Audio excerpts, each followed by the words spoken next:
Yeah. All right, Oh, we it looks are like live now. Yeah. Awesome. Yeah. Voice sounds good. Voice sounds good. So thank you very much. Thank you very much, absolutely. gentlemen. Gentlemen. Should be Gentlemen. a lot of fun. It looks like I'm going to be playing first, so I'm actually going to mute and deafen myself very shortly. But I'll be able to chat after that. Well, let me check where I am on the chart. You got Rumble. Oh boy, I got thrown all the way to the bottom. 603, yeah. Still so sad about my performance yesterday. I knew I could do better, and then I got ski bustered. E-Buster was playing out of their mind. Absolutely.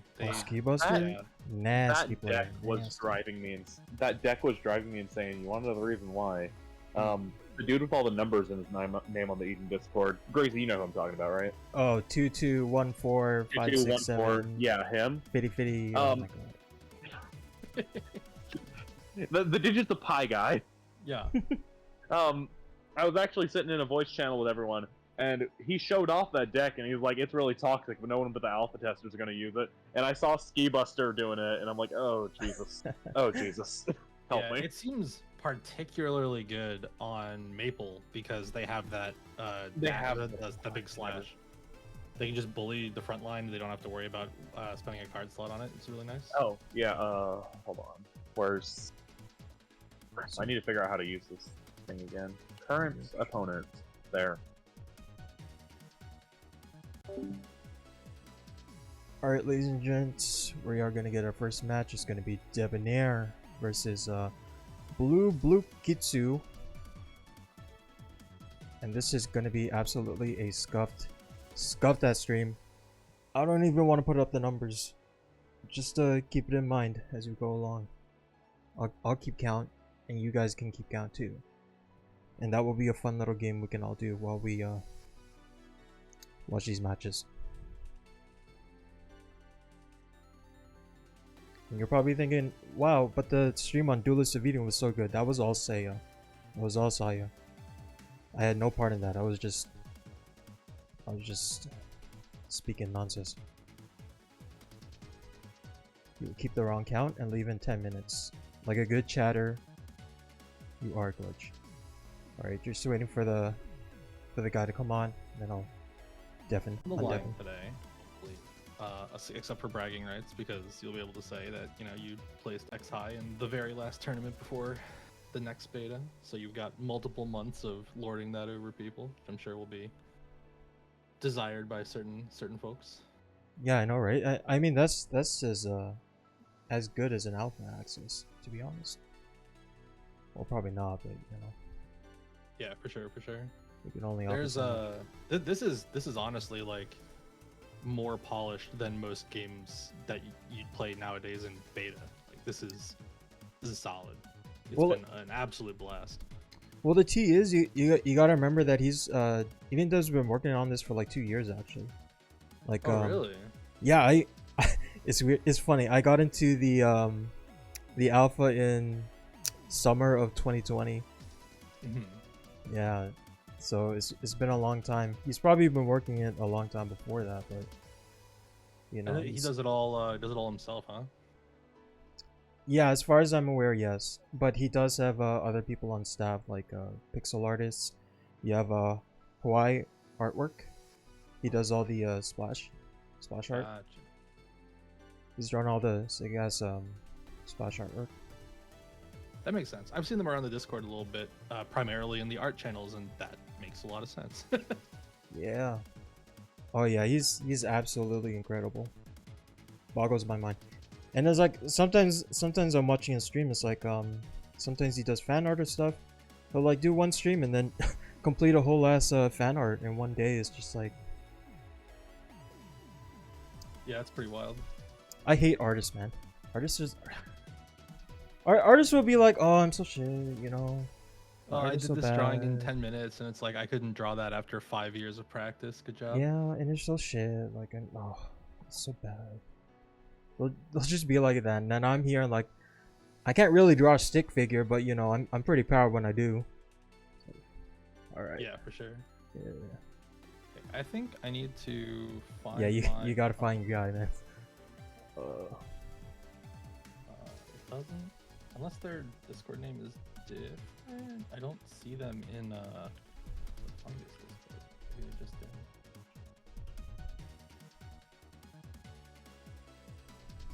So just imagine this with 200 more people, and that would have been the challenge bracket for yesterday.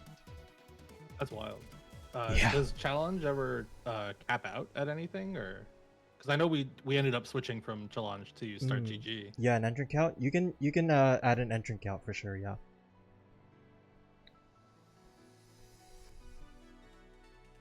Looks like people are already playing though, unfortunately. Yeah, I cannot tag this person in either Discord, so I have no idea. Yeah, I do not see them either. I'm asking. We'll see who that ends up being. Maybe we can get somebody else in here. Yeah, I'm gonna.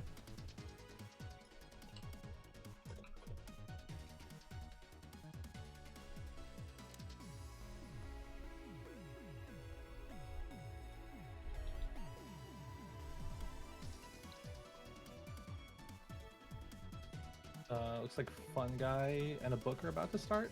We could grab the two of them. Water. I'm actually gonna get water and a gun and Shoal. Yeah.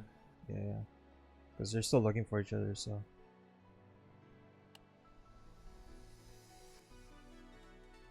Oh, nice, you got them already. Cool. Oh, actually, do you wanna leave the server? Because yesterday we were having troubles with like multiple people. Oh, multiple spectators. That's right. Yeah. I'll scoot for now. You want to? Yes, thank you very much. Discord and I'll watch. Yeah, for sure.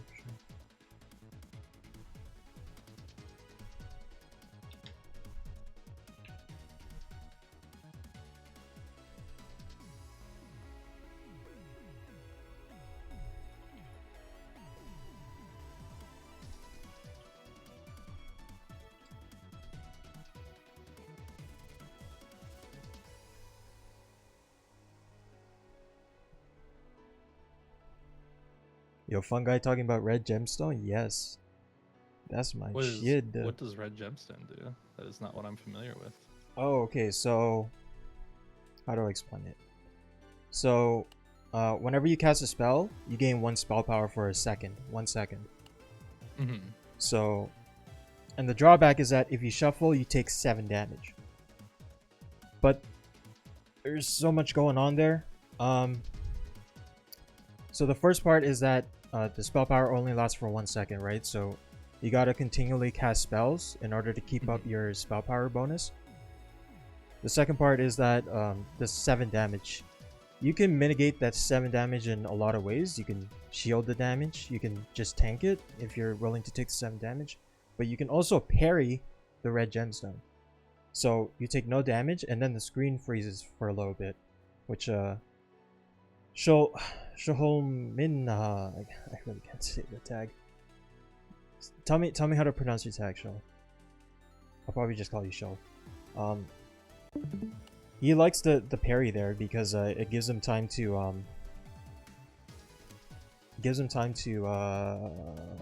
how do I say?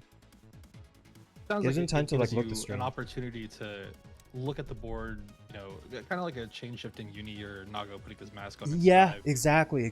Yeah, just give you a little freeze frame to scout out the board, scout out their cards. Most importantly. Mm-hmm. Yeah, I can see that being really important, and it looks like Waters is using blue flame.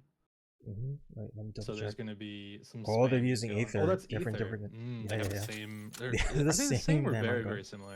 Yeah, it's the exact same icon. Oh, okay, yeah. Lucy. Dang, I got excited. I thought we would get more blue flame. All right, pretty solid control coming out from Shoal here so far. Being able to get a lot of shit going on. Oh, there's that that time slot you were talking about. A lot of garbage on the screen, trying to overwhelm Water with everything they have, but Water coming back, making it even. It doesn't matter how many things you throw out there if you can't hit anybody. So this is doing pretty good. Fine. I like how Shoal has a Hydro Pump in his deck. Does a lot of damage if they're in the front. And that's the too big that one. Too big water cannon. Yeah. Pretty neat. Does it push all the way back? Yeah, it pretty much pushes all the way back. It's like 3 shots or something. Nice. And the classic Tsunami, because that spell isn't broken or anything. Ooh, and a really nice taunt. Gust into backline combo. Yo. Really nice stuff there. Yo, and just to let everyone know, Watermelon was a top 8er in the big ass tournament yesterday. Yes. All right. Ooh. Ooh, Going getting with to the maple. Okay. potentially instead of the slicey. Mm-hmm. This should be interesting. I wonder if Water is going to use the same kind of strategy that we saw Ski Buster use yesterday, where it's going to be a lot of those big zone control spells, and then they can stand in the front line and bully with Vine Whip.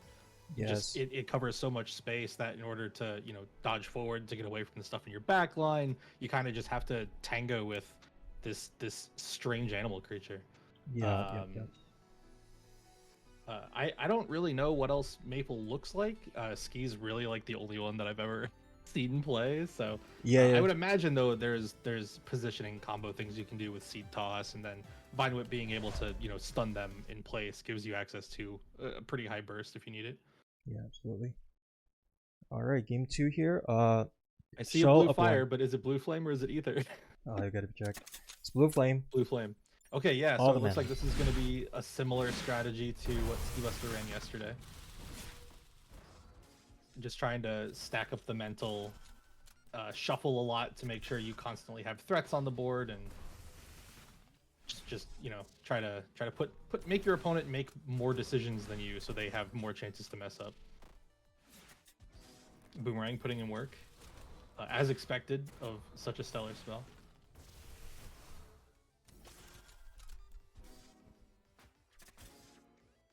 And yeah, there's that Vine Whip just standing in the front row swinging.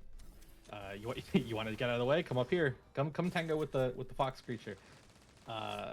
We have push/2 for the backup combo if Tsunami misses. There's a lot of good stuff going on here, and this one is relatively even as well. Nice combo from Shoal there. I think it's interesting because Maple wants to be in the front row, but there's a lot of spells that Shoal has to push them off.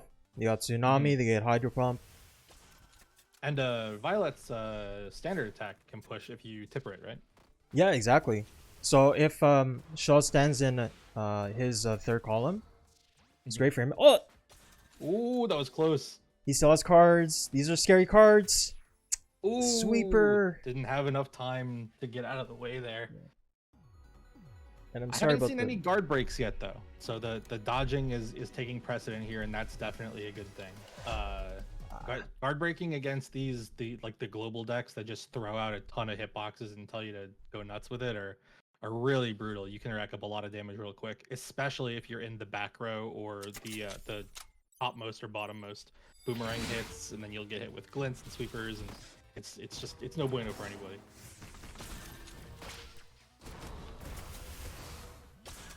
Okay, starting off game 3 here. This is a best of 5. They're both at 1-1. Yes. So we're looking for someone to get to 3 first, and this is a little different than the big one that happened yesterday, where it was a best of 3 with best of 5 or best of 5 top 8. Do we know if top 8 is going to be? Yeah, we're gonna try to stream all the top 8. Yeah. Okay. Cool.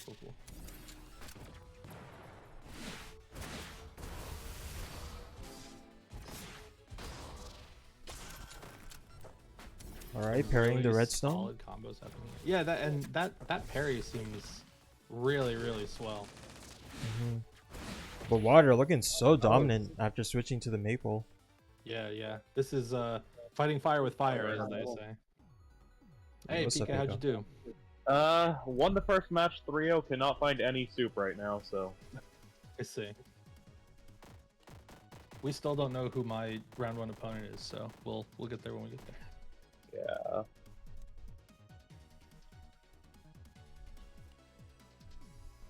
Alright, so we are currently 2-1 for Water. The Shoal took the first round, which was a VO mirror, and then Water switched over to Maple and has been running the same kind of game plan that we saw from Ski Buster yesterday.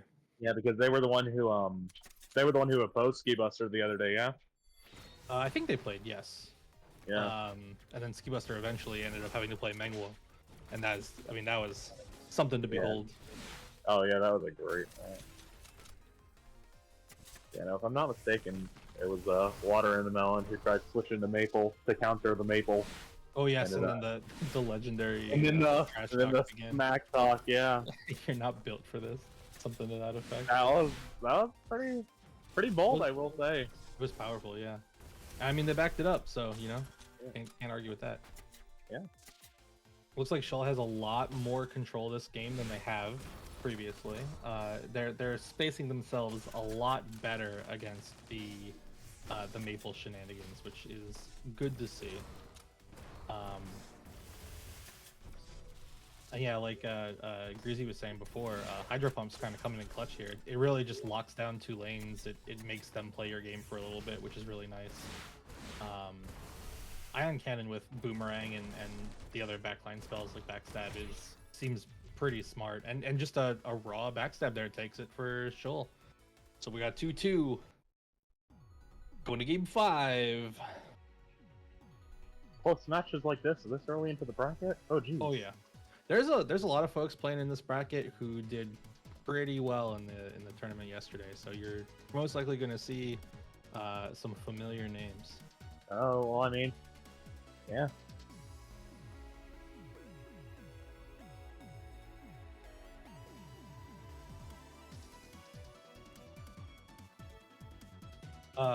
Pika, it looks like Soup is looking for you in the Fungus server. In the what? Oh, okay. Did you join the one for the actual challenge? I do believe so. Hold on, let me make sure. Yeah, they're in a tourney discussion. You'll be able to find them there.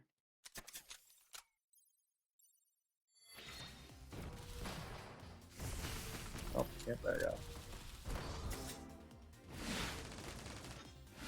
All right, and we're into the last game here. So this is going to be the decider. Pretty.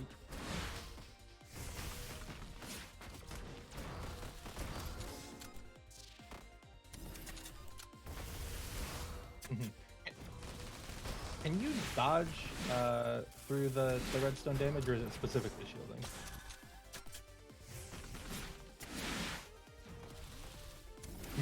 Because that would be an interesting thing. Ooh, bread and butter combo takes it.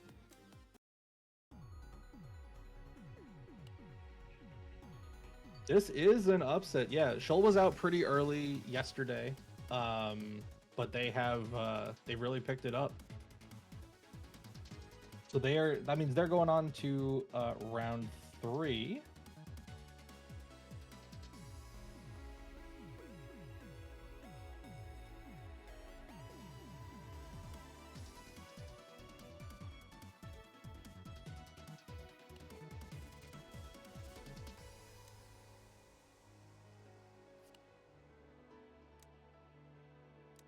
Oh, okay, we're gonna get Pika and Soup on.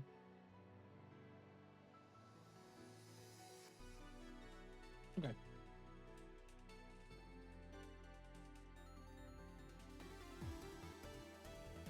Sounds.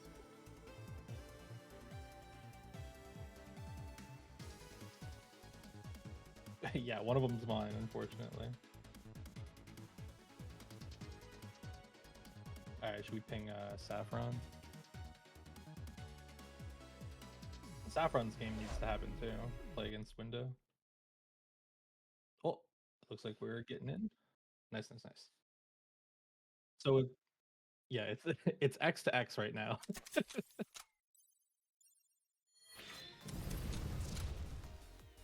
I know, I was pretty sad about it. I'm happy that we're gonna see more of them today. But she definitely seems like one of the more difficult characters to figure out initially, because a lot of her game plan kind of revolves around you want to try to shield and use her special projectile to control this weird diagonal space, but at the same time you have to get in their face and do stuff. So it obviously I was playing the more of the space control style, and just trying to maintain the shield and dodge resources for other things. But ooh, and sweeper. That's always tough. Yeah, the sweeper and salvo, they both have that. They're really nasty multi-hit.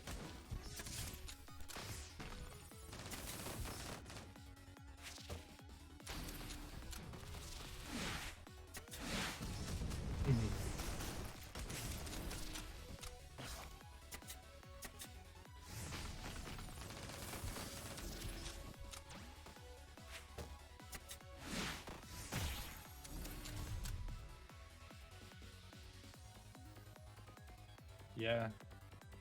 Yeah, and I wonder if this is just the difference between, you know, a bunch of zero cost things that aren't necessarily going to do a ton of damage and, you know, really put pressure on, as opposed to, you know, moving around and just kind of generally disrupting their gameplay versus things like sweeper and salvo and tsunami to backstab. Like that's a lot of damage you got to get out of the way of.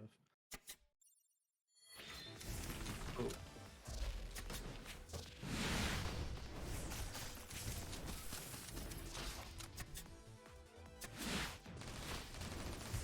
Yeah. It seems like there's potential there, but not necessarily with the setup that we have going on right now.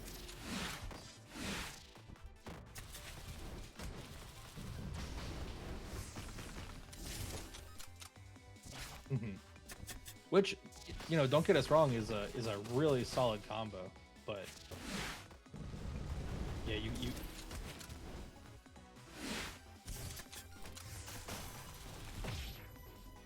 oh. It was close.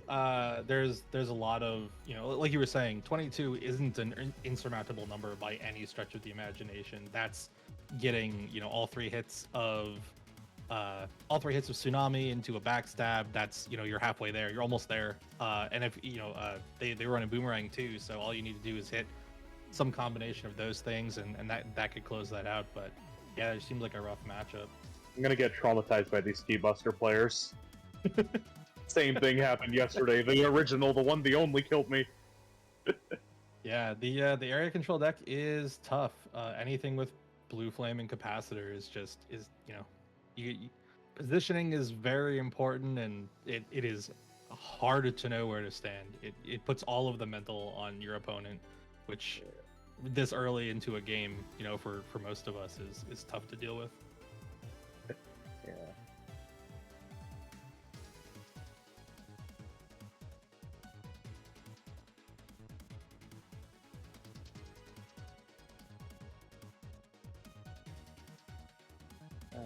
Yeah, Purpiel is extremely hype. I have had them as a practice partner, and they'll do some moves.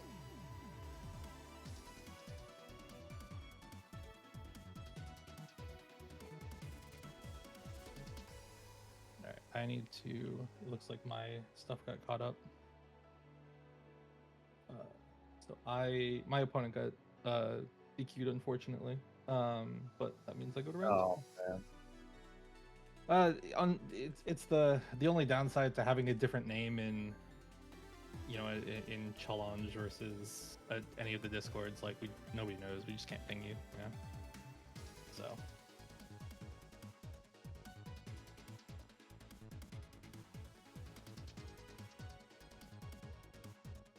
No worries. No worries.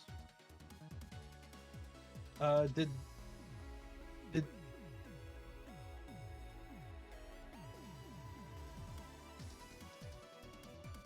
Yeah, the new one.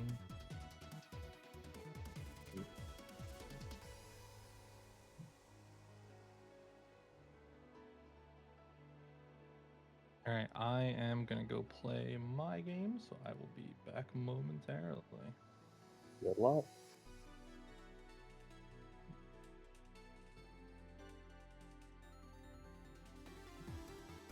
Yeah.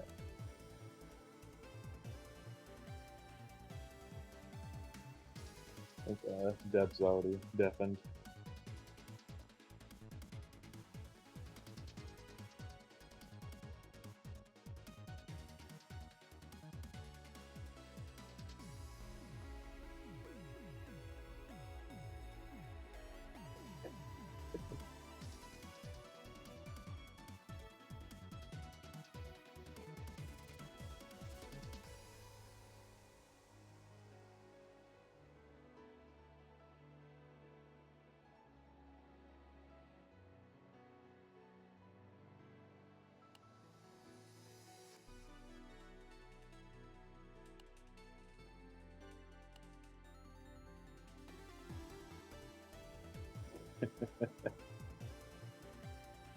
I mean, one of the ways.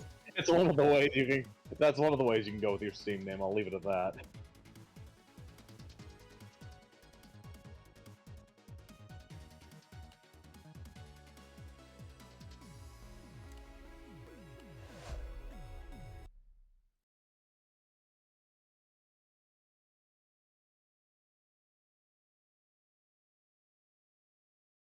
Pretty interesting. They have the feather artifact.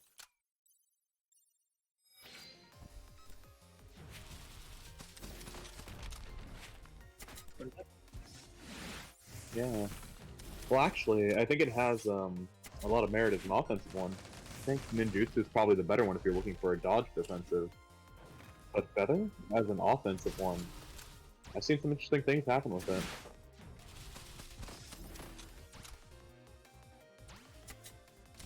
Yeah.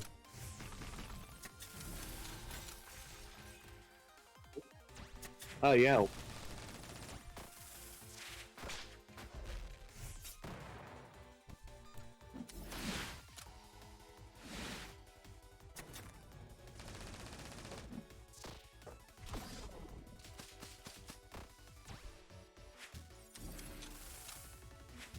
Last feather is actually quite interesting because this means that if you get it early, you have a somewhat of a dead slot in your deck, like right here.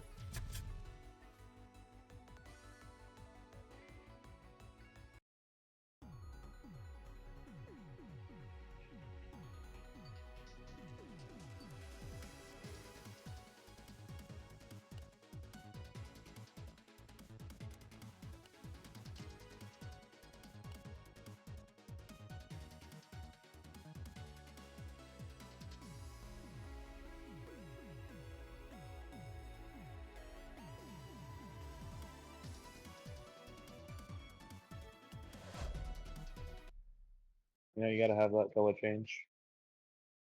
Skin to win, as they say.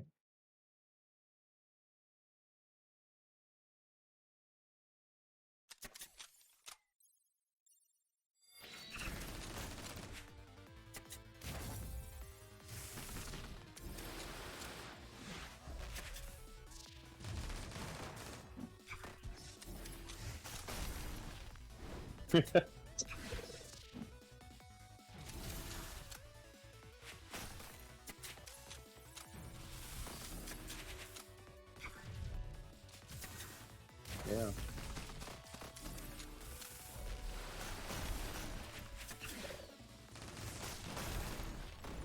And I mean, with mint tea and winter boots, I believe they're called. Getting that early, you might be able to just combo frost and the frost and the frost, and your opponent's just gonna have to kind of sit and take it. But Debonair does not seem to want to sit and take anything. He is going in. Oh. Oh, and the boomerang around the back.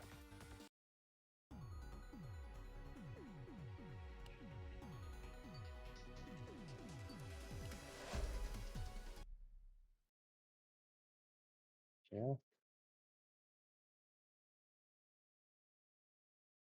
Yeah. And if you go too fast, you're gonna panic. You're gonna run into something, and then you're gonna get comboed, and so much damage is gonna pile up if your opponent's got it set up.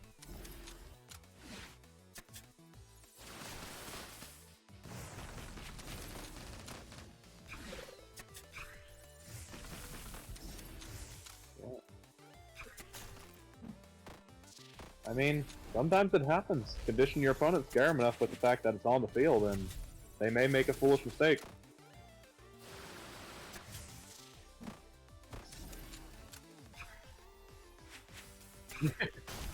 Oh, no, it definitely does. In my matches against Purpiel, I have run into Ultra Line so many times just because they don't need to align me, I just panic and step into it. It's a dangerous spell. It really is. Especially since... Yeah. Couldn't have asked for that to go better.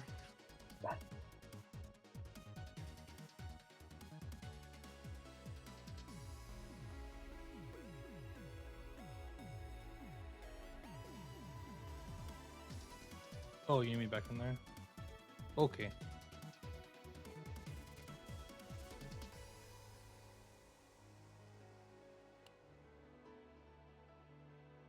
Debonair sleep.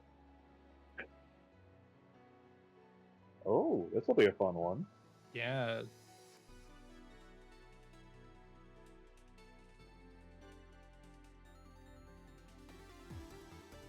Ooh. Oh.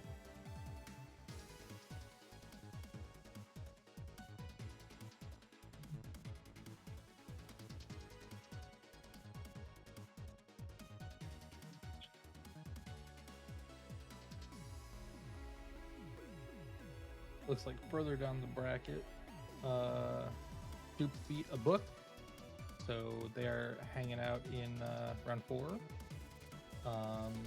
Window beat Saffron, so there should be a game between them and Shid next. Whenever that plays C Celeste, could be cool. We're still waiting on Zale and lots of S's to finish their round 1. Butchulin looks like they've been waiting for a bit.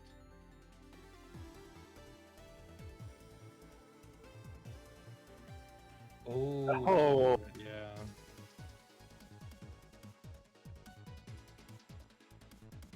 Yeah. Rollback is only good so far. Sometimes you have curse connections.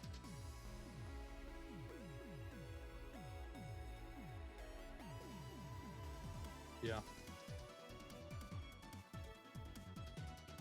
Yeah, I've only had a couple of very bad connections since I started playing, but they were like bad enough that somebody's game crashed. Like it wasn't like, oh, I'm playing a slideshow. It was just, all right, no, the game doesn't want us to play. We just can't do that. That's okay.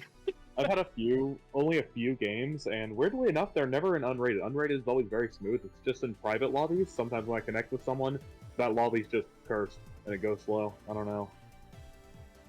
And then I'll connect with them in a new lobby, and it's gone. Alright, I gotta head to the bathroom real quick, and you guys can take it over. Just start Alright. whenever we're ready to go. Sounds good. Yeah.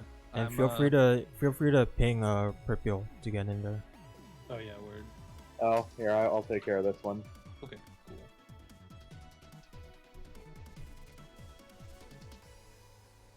Do they have the room code? Say again. Purple needs the code from you, Debonair. Oh, it's the I went back to the same one that you sent me. So let me. Yeah, but Purple needs it. Sent.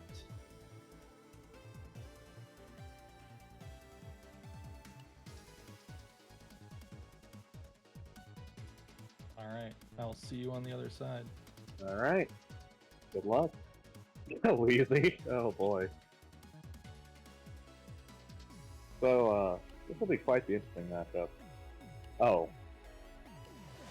Well. My match just got here. This is awkward. Enjoy, no commentating for a bit, I guess. Sorry, Greasy.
Alright, I'm back. How many ultra angles has it been so far?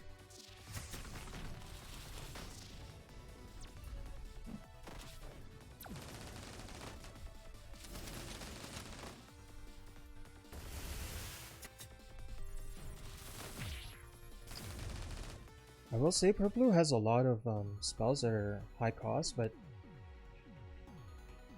not the best ways to regen her mana.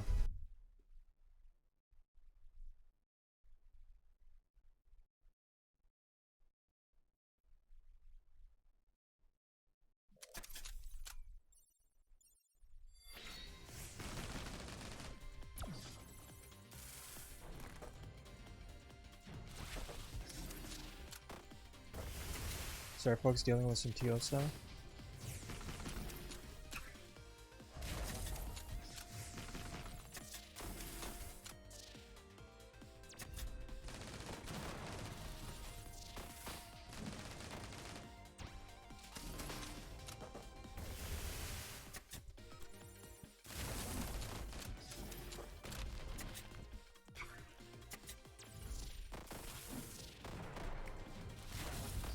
Okay, I can look at the match again.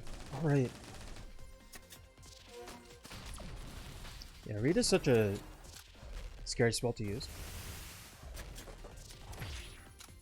Moves back into the backstab.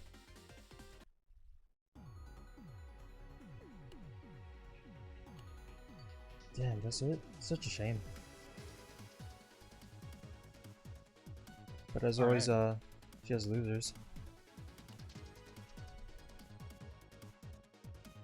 Yeah, good stuff, good stuff. Yeah, that was a toughie. That rag caught me off guard in round 1. I was not expecting to suddenly lose 20 HP. Right? But I mean, I guess that's, you know, one of the strengths of rag. That deck was really neat. I want to see more of it. Yeah. At some point, I'll have to hit them up the next time I have an opportunity. It looks like it has a few mana issues, unfortunately. Mm-hmm. I wonder if running. They weren't running Blue Flame, were they? Nah. No. They were doing. I wonder if that would help. They were doing Feather and Mini Thunder. Mjolnir. Mjolnir? Yeah. Mjolnir's really cool, and I imagine that, like, if you're constantly putting them 4 spaces away from you, that, you know, it really racks up the damage. But yeah, I just like pressing buttons. It looks like Shid and Celeste are about to start playing. That might be a decent one to grab. And then Losers? I don't know. Say again. Was it in losers? Or is it? No, they're in winners. The unfortunate thing with Challenge, you can't tell if they're. Yeah, this UI is questionable at best. It's okay for smaller stuff, you know, where you don't have to ping 30 people. Right. I don't want to ping them.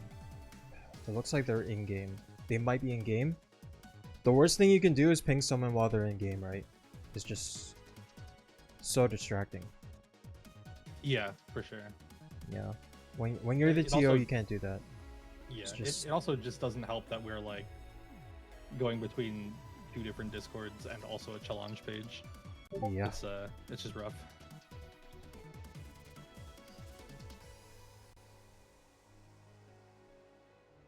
Oh, it looks like Shid is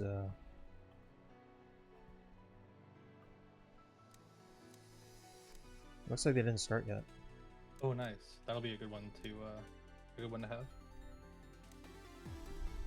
Shid did spectacularly yesterday. So I'm excited to see them play more. Mm-hmm. I don't know of any other Kais in the bracket right now. Mm. Oh, apparently, except we got a blank name. Their name is Celeste on Discord. Yeah. Who it is? Yeah, see Celeste on Discord. That's really cool. Mm-hmm. I'd be down to do that. Actually, that'd be really funny. Similar setups, eh? Yeah, pretty close. Looks like there's a little more emphasis on the zone control from Shid's side, but they're Yeah. both running bombs for pushing. I imagine that that's just always going to be a staple for Kyretta decks. Like, Yeah. especially when you can do things like that. The teleport beam into bombs is nasty. I've been hit by that a couple times. I promise you that whoever hits it feels like they have super giga brains. Yeah.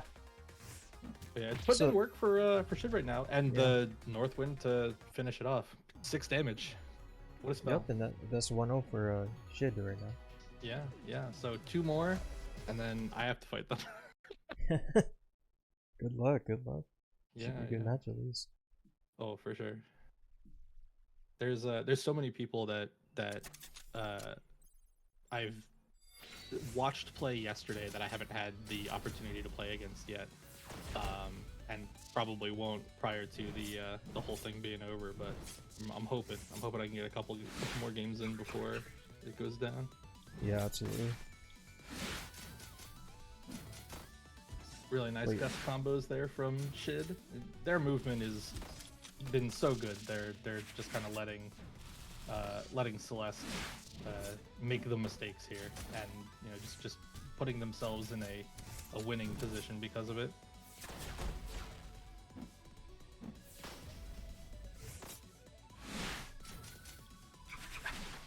The mutual gusts are always very funny.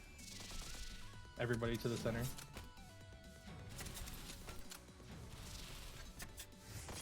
Well, shield.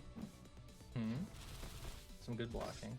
I haven't seen a whole lot of dodging coming out, but I also haven't been specifically looking for it, so it's totally possible it's been happening. I've been missing it. Ooh, really nice weapon there. Now this is what we were trying to say during Pika's match. This like 20 HP is not hard to Oh come back no. from. Oh, unless you run into a trap. I imagine they probably expected that to disappear, but that is unfortunate. But yeah, I mean, with in duelists, when you're below 13 HP, anytime you hit the opponent with any spell, it heals you for the amount that the spell cost, right? So you can kind of play on infinite as long as you're the one consistently landing any of your hits. So that's a totally like achievable HP gap there. 20 HP isn't a lot. If it was like 30 or 40, maybe we're kind of pushing it unless they really turn it on. But yeah, I mean, there's a lot of room for counterplaying comebacks in general in this game. Really nice bomb volley there from the two of them. She has a lot of cards right now, but gets hit by the bomb. Northwind, the movement spells coming in. A little bit of gust to move things around. We're sitting on a tsunami currently. Yep, there it goes. Yeah. No backstab at that point in time though. I really like this. Is this Displacer? The shurikens that teleport you to the opposite or the inverse? That's a really neat spell. Oh yeah, inverter. Yeah. Inverter. Yeah, there we go. I was close. We'll take that. Yeah. The cool thing about inverter is that it lets you be actionable, right? So there's actually no recovery. You can just keep moving. You can cast other spells. Ooh, a really nice Northwind there. I was a little worried about that bomb, but it ended up working out. So that's 2-1. Still full HP that bomb.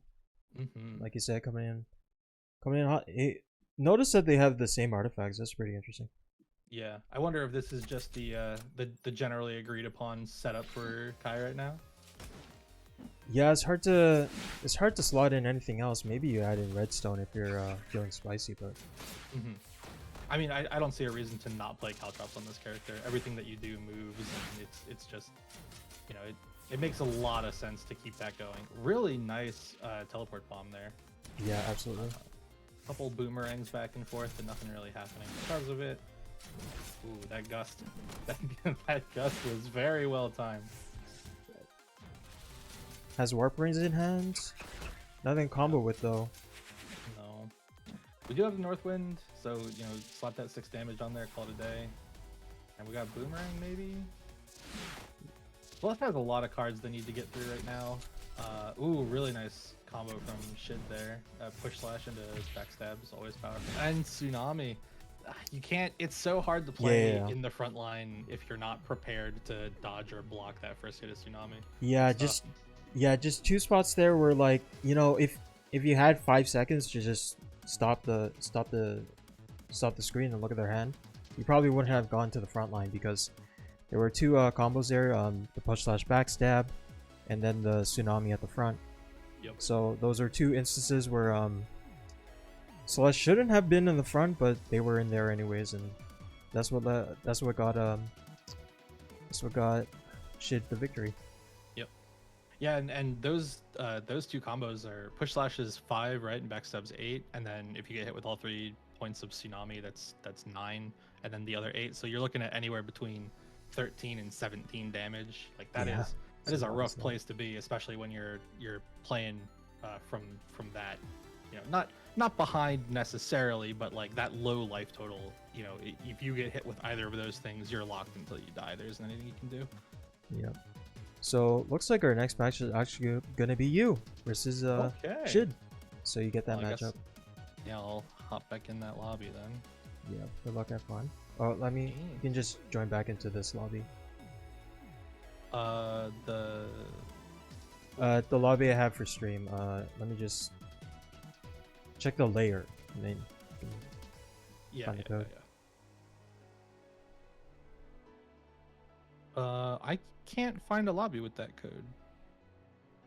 That's interesting. All right, new one. Hey, there we go. Oh, you know why? Because you're already in it. Oh, was I spectating? Yeah, Oh no.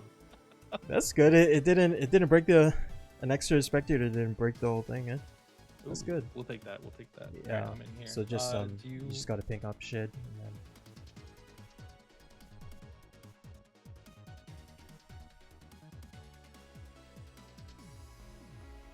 Alright, chat, just getting the next set ready.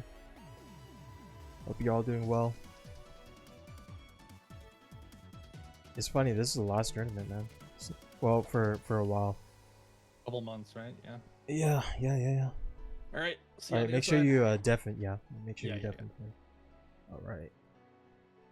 Should be a good match. Reva versus Chi.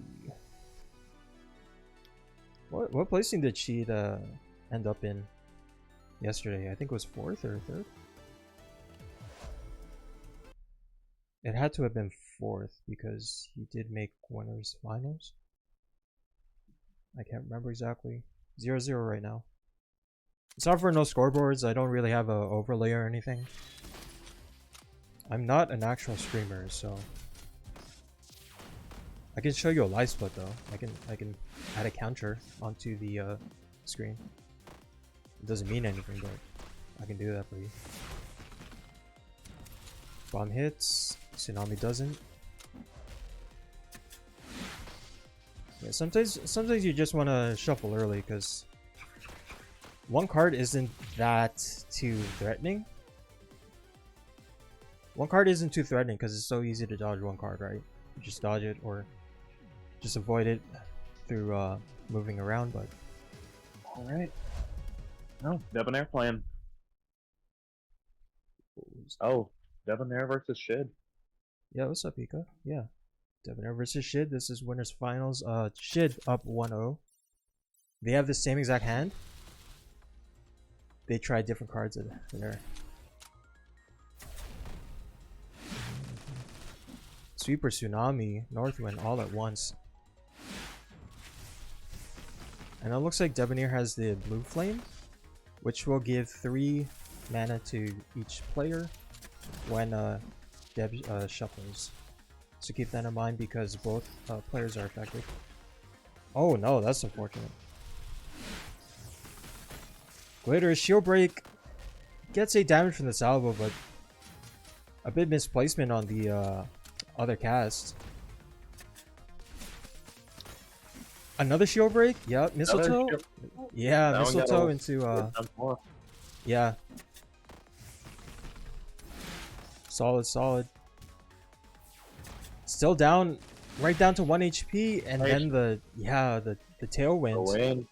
Tailwind with the Caltros bonus doing 1 damage. 1 single damage, that's all that matters.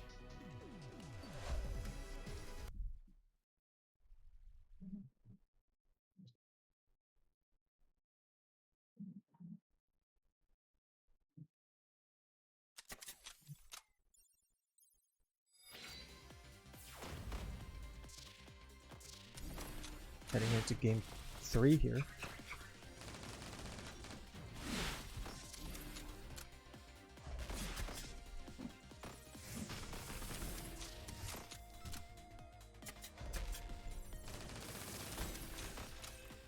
Another film break.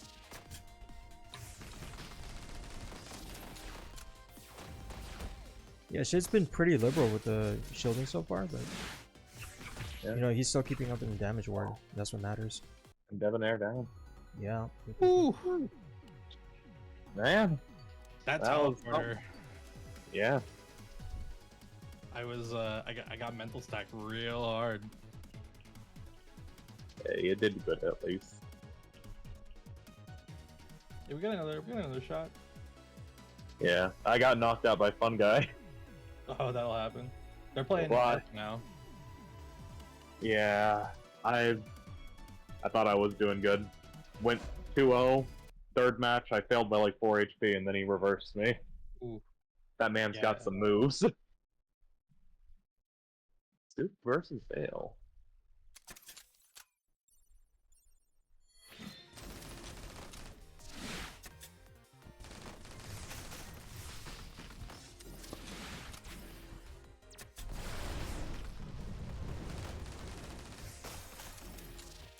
Alright, well this looks pretty similar to a lot of what we saw yesterday as well. I don't know that we saw any other Hazels really. I played Soma, but was Zale playing Hazel yesterday? Or were they playing Shiso? Either way, seeing Hazel do stuff is really neat. Yeah. A lot of the standard cards that you'll see for her are things that do stuff when you hit structures, and then her her basic attack puts down a block, so Yeah. she can place a block, and then that was a really That was a really painful one. that was Oh. nasty. Oh, no, and the Close. Oh my god. so that was an example. That flame burst hits. It's one tile big, right? But if it hits a structure, it expands into that big cone on the other side. So being able to be really mindful there and throw that out when they were kind of expecting some kind of approach was really good from Zale.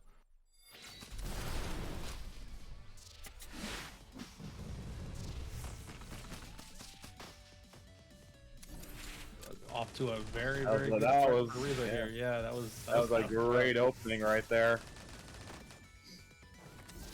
Weaver with a bunch of stuff, and Soup is doing something that I should probably do more actually, which is if you're not gonna block, just throw the shield. Yeah.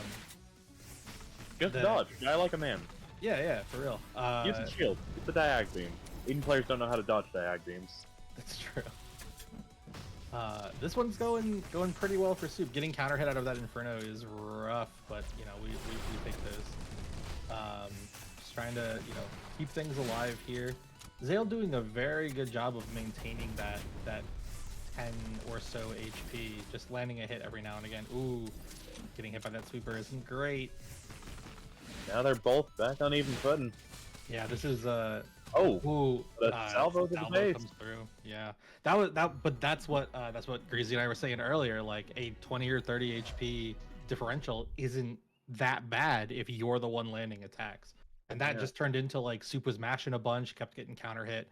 Nothing was really happening until they were able to get out of that, took a step back, and then just started to throw things from a safe distance.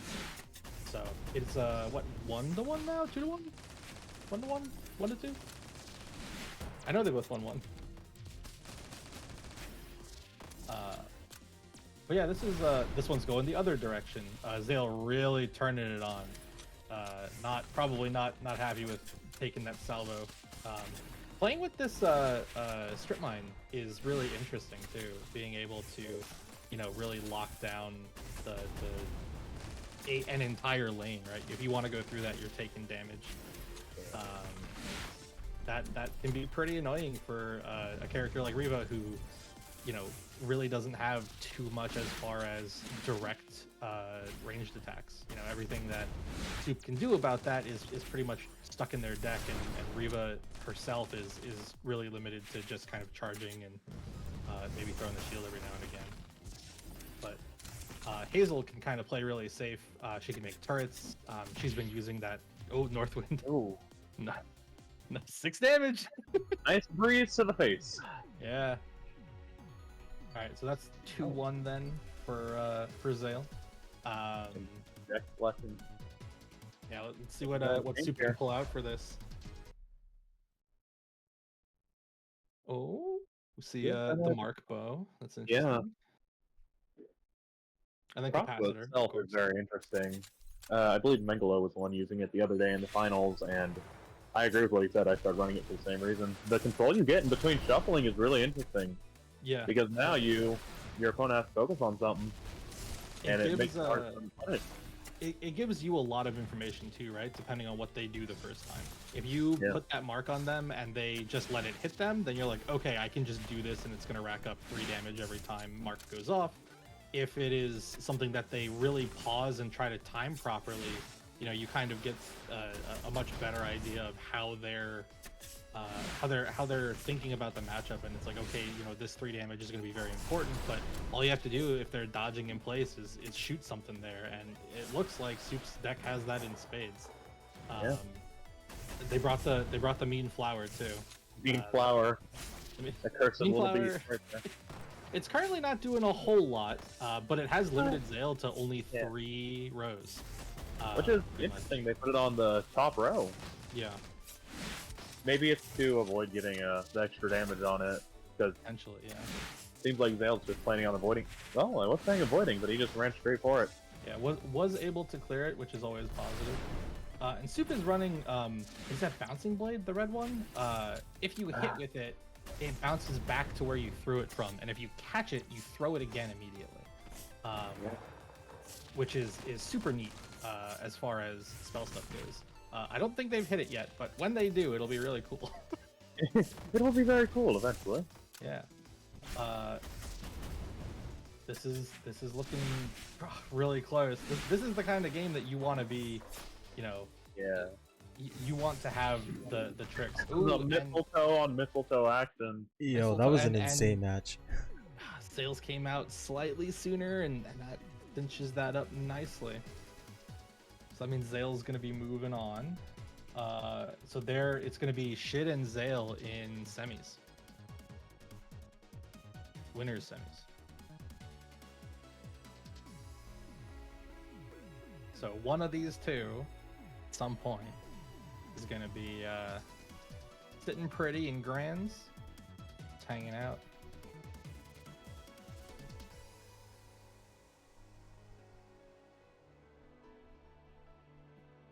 Looks like we're waiting on. Oh, is there already 3-1? 3-1-0? Yeah, that was. Cool.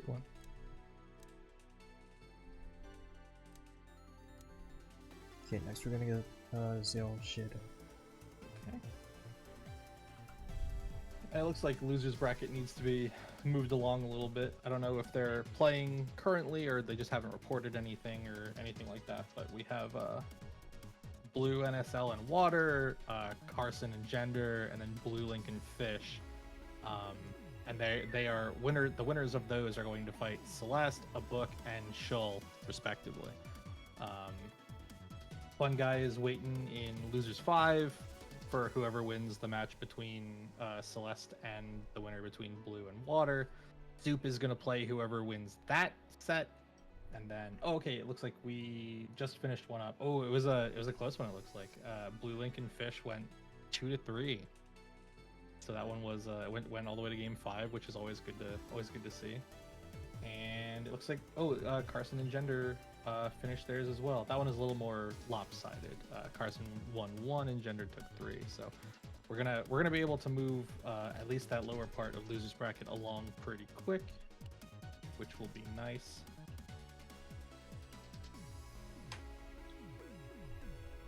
And but for now, we have 2 exceptional players going up against each other. Yeah. That will be interesting for Hazel because with her attack being the wall, and Shredda obviously having the option to very quickly remove those walls. Mhm. And sometimes not even remove them, right? You can just move them out of the way. Yeah, I or don't want you to be here. Get out of here. Yeah, just relocate. I will say that the just placing blocks is very annoying against Northwind. Yeah. Because it is one big attack, and it will stop when you hit that first thing there. So Doesn't pierce, can't get any value. this is looking like we were saying, this is pretty much just Shid's game so far. A couple nice hitbacks there from Zale, but Shid is really controlling where this fight is happening, and that's going to be very important in the longer term. Dodging that inverter was really nice. We're going to try to sneak the bomb up there. Nice dodge to get out of the way. And there's the Caltrops trap on Shid's side there, so we're just kind of waiting that out to see what happens. And this has become like a very even game again, and all it took from Zale was just kind of chilling out a little bit and, you know, making sure that the things they're picking are being picked for the right reasons. That dodge into blink that they're doing is nasty. Just to kind of move themselves forward and. Oh yeah, because they're artifacts. This is this is as close as we could hope for. It is dead even right now, and the Shid having more cards currently, and Tsunami, it's so good. It's so good. Oh, you dodged something in the back line and are now on the front line? Well, I introduced you to my good friend Tsunami. Here's 9 damage, baby. You better hope I don't have backstab. Let's hope I don't have backstab into pull, into push slash, into Ragnarok, lol. Yeah, it's not like Kai would ever have those kinds of things, right? Not in a movement-based deck. That would be silly. That would be so wacky. Oh, it's actually more, right? Does Caltrops stack up for each time Tsunami moves them? Because that turns that into maybe. a 12 damage spell instead of a 9 That also damage. makes pull really stupid because that's a combo starter and 6 damage. Yup. Nasty stuff. But I mean, that's the strength of Kai. We saw it yesterday with both Mang and Shid playing the character, and we're seeing it again today. That first game was quite close though, so all we can hope that kind of thing is going to be how this matchup goes. I'm not sure if that's how these two characters are always going to play together, but for what it is right now, it seems like this is going to be the way things are. Shid is playing very reserved here, just trying to maintain that space and keep themselves fully stocked up on mana, so they can press buttons whenever they need to. Misses the push slash into backstab, which is unfortunate but not unexpected. And we're kind of looking at trying to pop this bomb soon. It looks like. Ooh, yeah. That was nasty. The inverter from Shid is interesting actually. I do not see nearly anyone run that. Yeah, this is a relatively new one for me as well.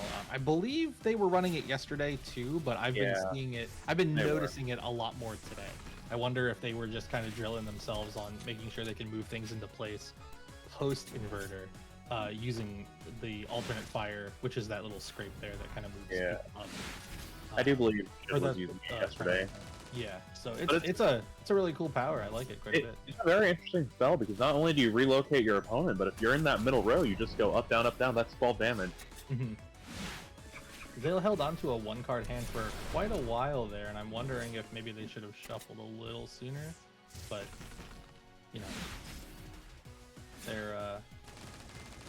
they are still in this, so, nothing out just yet. Ooh, a really nice combo. The backstab the heal. And we're oh, what a bomb. Beautiful. Bomb setups are so dope. Very clean. All right, so it's 2-0 Shid. If they win this one, they're gonna be the ones waiting in grands, or waiting in waiting in grands. Yep, this is winners finals, so this is for the spawning grand finals. Ooh, a nice little combo there from Zale. Getting up close, hitting him with the bonk. And Shid just trying to keep their... Oh. Alright. Laser into bomb into follow-up. That's, yep, that's the combo. That does some good stuff. Zale doing a really solid job of trying to stay in that third row or the third column on their side. You know, trying to stay in there, not going top or bottom, trying to avoid boomerangs, and just generally giving themselves the ability to dodge if need be, if you know, like a north wind comes out or something like that. But these boomerangs and the bomb play have been absolutely tragic for them. It's really tough. It's really tough to keep getting out of the way of someone who can play so safe. You know. Something interesting I noticed from Zale's side. Oh. What I noticed a combo. What I noticed from Zale's side and some other people, Sweeper is a really interesting spell because whenever that gets played, it seems like you have to respect it. Yeah, you can.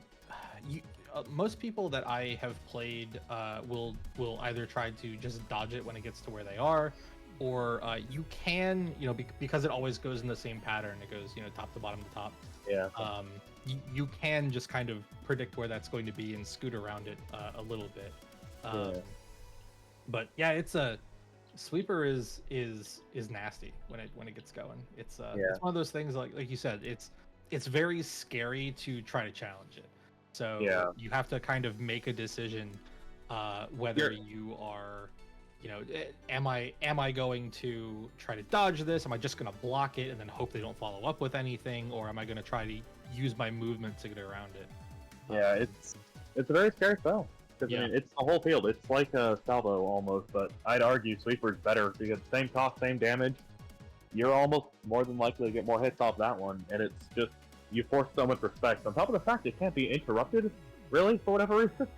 Yeah, it's a set and forget spell. As soon as you press that button, it's gonna happen no matter what. As opposed to, like you mentioned, Salvo, where you might get one or two out, and then as soon as you get hit, the rest of them go away. You can't really do much about that. So it looks like we're gonna get Fungi here, and then we're waiting on Celeste and Blue, right? So whoever wins that one is gonna play Fungi. Yeah, so we got 2 matches in losers round 4 that we have to wait for, and then we will, after they finish, we will get new matches to play. Nice, that's nice. Now, Fungi is going to be very interesting. Like I fought him earlier, went 2-3. That man reversed me, very sad. But he has a very interesting playstyle. He plays his aggression really well, but also is very slippery and hard to hit. Which that's one of those things.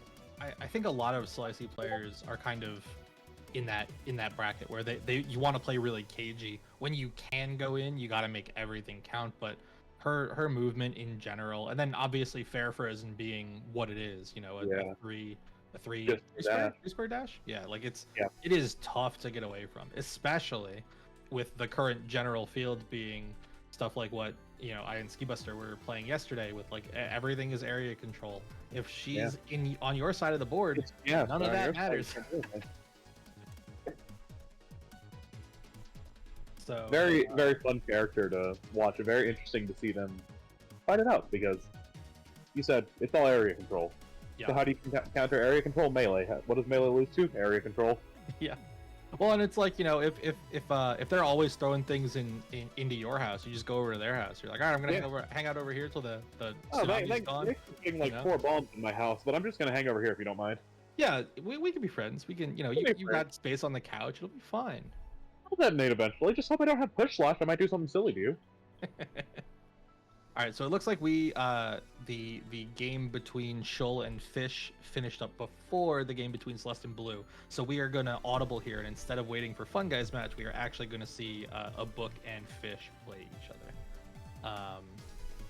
So Fish is playing Shiso by the looks of things, and then I don't see Book yet, but I also don't know what they play, so could be any. One of them. We've been seeing a lot of Kai. We've been seeing a lot of a Maple player. Interesting. Today we've seen a lot of Reva actually, which is a nice change from yesterday, and a lot of I'm Violet. down for more Reva. Yeah, same for sure. I really want to see a good Dreadworm and a good Terra. I haven't really played those two characters a whole lot, and I feel like they're super interesting, especially with Terra being, you know, zone control, but not in the damage sense. It's just I'm gonna lock you in a corner and then unload. Interestingly enough, out of Terra and Hazel, I think Hazel's the better one at saying I'm gonna lock you in a corner.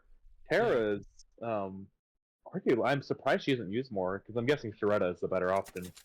But Terra's a very good area control because if you destroy those back tiles or at least crack them, and then you start casting your area control, that's a whole thing. Yeah, it becomes pretty nasty. All right, so it looks like Book is gonna be going with the Ski Buster strategy, just general area control, Blue Flame and Capacitor to make sure that they can always cast their big money spells whenever they want. And Fish is going with a is that Field Break? Ooh, my. Season's one you don't see much, but honestly, it should be used more. It is a very oh my gosh, another Field Break. Oh, that was almost a really sweet punish from Maple. I really like that you can, you know, seed throw into pulling them close to you. It can lead to some really nifty stuff, but another shield break. Fish needs to start dodging more and blocking less against this area control stuff. Like, there's only so much that you can realistically do if every time you block you're getting hit with 3 things. Yeah. You just gotta another shield punish. You've just gotta respect the fact that all this area control, it's gonna out DPS. You're not gonna have enough time to regenerate your shield. You just gotta dodge. Yeah. It's gonna be a lot more rough, but and it means generally speaking, you need to not mash as much, right? Like you have to play more conservatively and slow down so you have mana to dodge. You may need to dodge 2 times in a row. Hopefully not 3 times, or else you're in a really rough spot. But just generally speaking, you know, if you have the choice of throwing a boomerang or dodging twice against this particular Maple list, like dodging twice seems pretty good there. Also respect the Fish for appreciating the water, staying in character, huh? Absolutely. Now here's something interesting for Fish. I think Shiso Ultra Angle, we all know the ha funny spell, right? Mm-hmm. But I think Shiso is actually like the best candidate for it.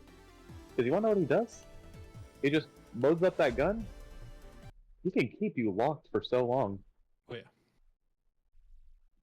It's a very strange one, and obviously you have to control your opponent. But what's interesting about it, for 3 costs, you threaten your opponents and tell them, this lane of the field is a dead zone. You go here, you die. And then you have them even better trapped. And with Shiso's trapper-like nature already, I'm kind of surprised more people aren't running it, even if it's just for the threat. Yeah.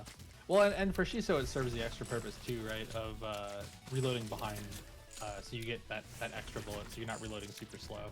Yeah. But yeah, I mean, there's a lot. There's the notable Shiso combo. A couple bullets after any kind of setup button is nasty to deal with. And Book running Ion Cannon to kind of, you know, keep those middle tiles threatened and broken so that you can hit generally all ranges, right? Maple's alt attack being able to just kind of run up and swing at people is there's a lot of space coverage here that Fish just can't deal with so far. Yeah. And that, I mean, that's 2. That's 2 for Book.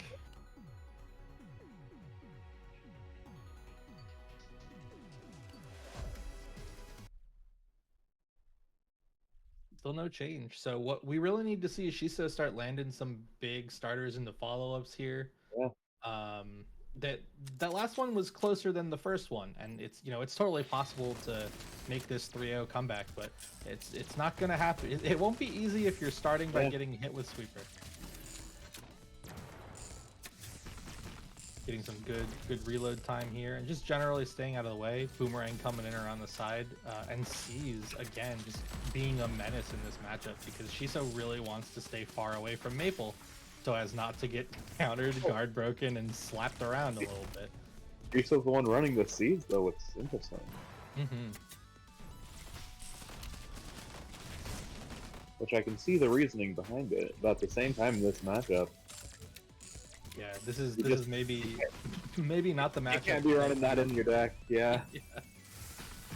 All right, there it is, and I mean that's the end of that. He just walked himself out. That's a tough one. That's a tough one. But I mean that's the Maple deck in a nutshell. You know, you just kind of want to guard break them and unload as much as you can. It's rough, and I agree entirely with Book. This game is. This is an incredibly amazing game. Very excited for full release whenever that happens. Oh yes, yeah.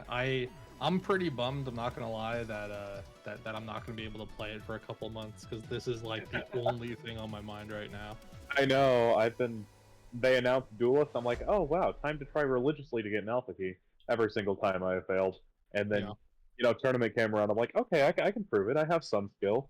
Then I get slapped around by Ski Buster, who has inspired an entire generation of Ski Buster Maples. Which, oh my gosh, I'm gonna start having nightmares about Swarm decks. Yes, for sure. Okay. Seems to be a bit of lag. Yeah, this does look super great. Maybe it'll stabilize out here. I'm not sure entirely where these two players are located, so it's definitely possible that it is, a coast-to-coast situation or just generally something that is tougher to deal with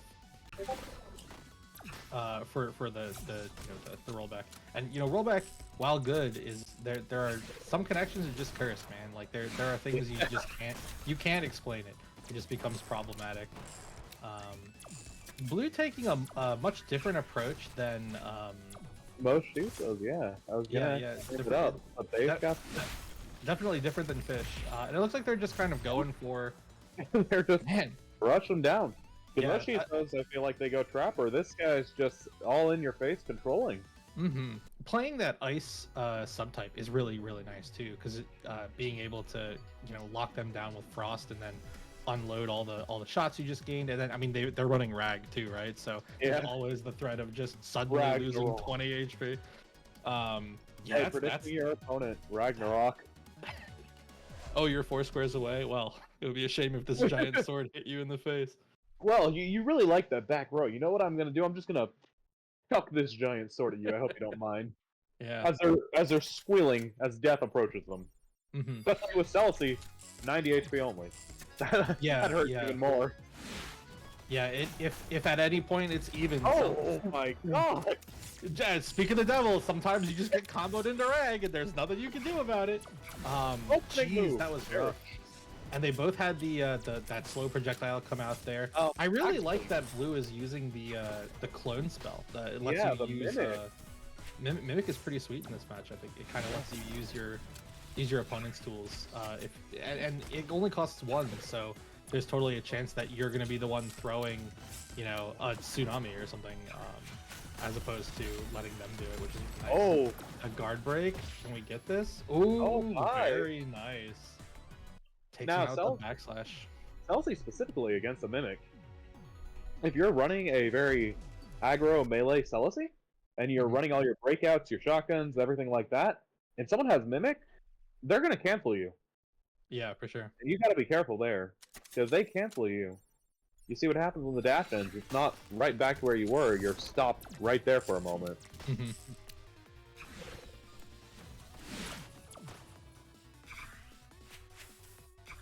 I really like Shears here too. Being able to just kind of set up, slap them in front of you, and then unload is a threat that I do not want to deal with ever. For sure. And this guy's gonna need to give me some Shiso tips. This one's going a lot better for Fungi so far. Maybe the download has completed and they've got a better read on what's happening here. Dodges the Rag, which is huge. Not only is Fungi just a very skilled player, but I think he has a secret ability in being very, very good at adapting to his opponents. It certainly seems that way. Because this is a much different story than what we just had. Ooh, just barely misses lethal there. We've got the diagonal. Oh, A very nice dash in there. Yeah, every match I've seen Fungi play, he might go down for a bit, but as soon as he knows what you're doing, he's getting in your face and he's walking to your doorstep. Yeah, being able to adapt like that is a skill that a lot of people want to have, but very few people do.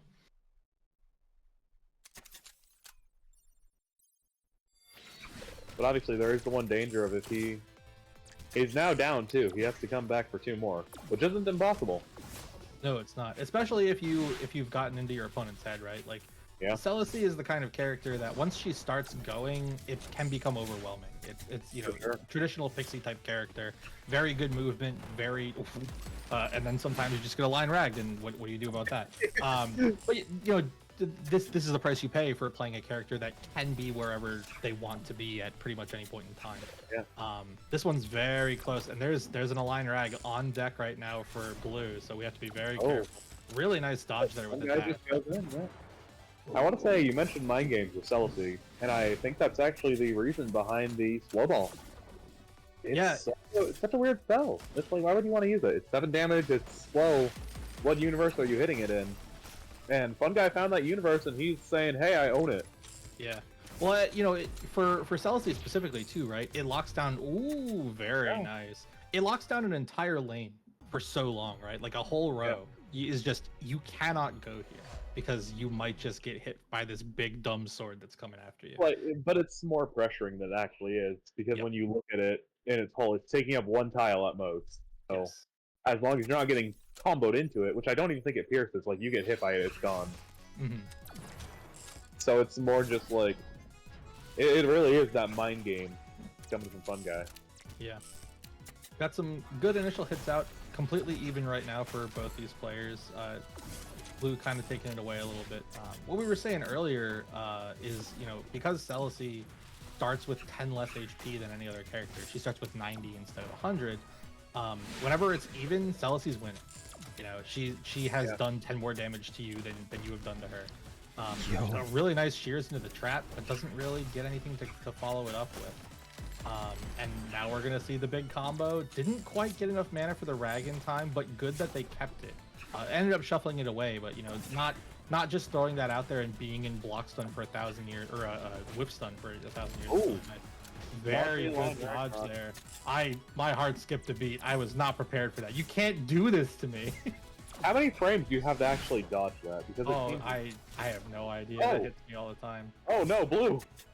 All right, this might be. We might be coming up against it. Oh, shears to close it out. Fungi with the reverse 3-0 or 3-2. The 3-0 sweep though. That's a. Woo. Fungi does not let down. He figures you out, and you're going down. That was, oh boy, that was a spooky one.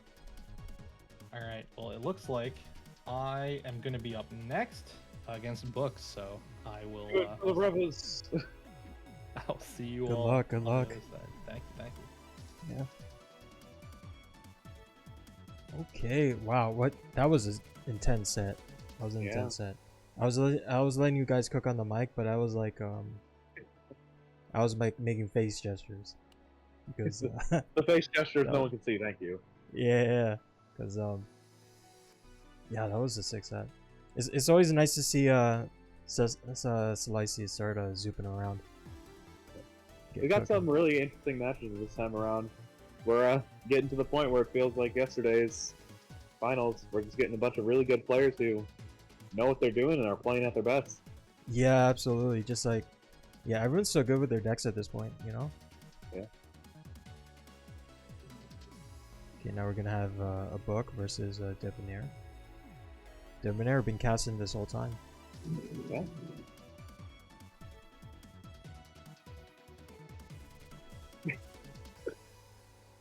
And so this is the winner's quarters round of the bracket. So there's gonna be 2 more sets, and then it's gonna be losers semis. In winners, in losers finals we got Zale waiting, and we also have Totally Not Shid in grand finals. But right now we got what's up? Who do you think's got it right now? we've got a lot of good people here, and they're all playing their absolute best. Yeah. Like no one's cheesing. No one's cheesing right now. This is the deck that they think they're the best at. Mistletoe connecting glitter into the other area control. Shield break. It should be big. Yeah. Oh, about 25 health there, it seems. yeah. Oh, Debonair almost getting Another out shield of that break. situation. Yeah. Another 4-hit combo from the shield break. Debonair's not even here to just do damage with normal spells. He's here to shield break you, then chip away a quarter of your HP. Yeah, exactly. Great hand. Shovels it away though. Gets hit by the tsunami. The area control not working for him because Owen just with his invincible dash a lot more. yeah, using the invincible dash just to get through to the front. It's a very good tool. Yeah. Sometimes you just need the invince because that's a dodge in itself. Just deletes away projectiles. The only thing dangerous about shield dash is you don't actually get it until after you leave the second tile. You don't get that's true. Yeah, there is startup. You don't get invincible on frame 1. It's not like Fox Shine and Melee. Yeah. You have to wait 2 tiles, so if you're going to use it, you have to kind of predict your opponent. But if you do, obviously that's positioning, that's safety. That could be destroying some of their attacks altogether. You know what? I'm really happy to see that no one's been getting hit by Ion Cannon at round start. Because it does attack that tile right at round start. So it's easy to cast that spell. Oh my god, they're just trading hit for hit. All of his giant area spells shuffling away. Hoping the first 2 cards are good.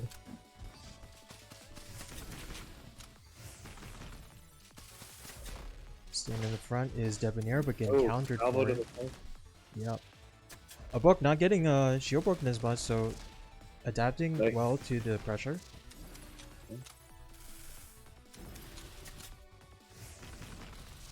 One thing I want to see is in the next game I want to see one of them switch out Blue Fame and get a different artifact, because you can do the mind game where, same artifacts, yeah, exactly. You can do the mind game where like they have Blue Flame, but you have a different artifact, but you're still getting the benefit because that's how Blue Flame works.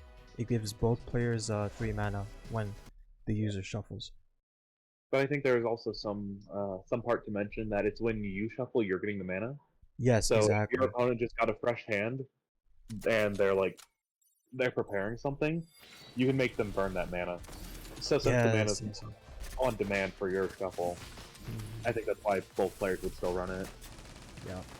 And so you mentioned there that you don't get invincible right at the start of Riva's It's 2 tiles and then you're safe. Yeah. And so Debonair got hit by a salvo shot a lot earlier.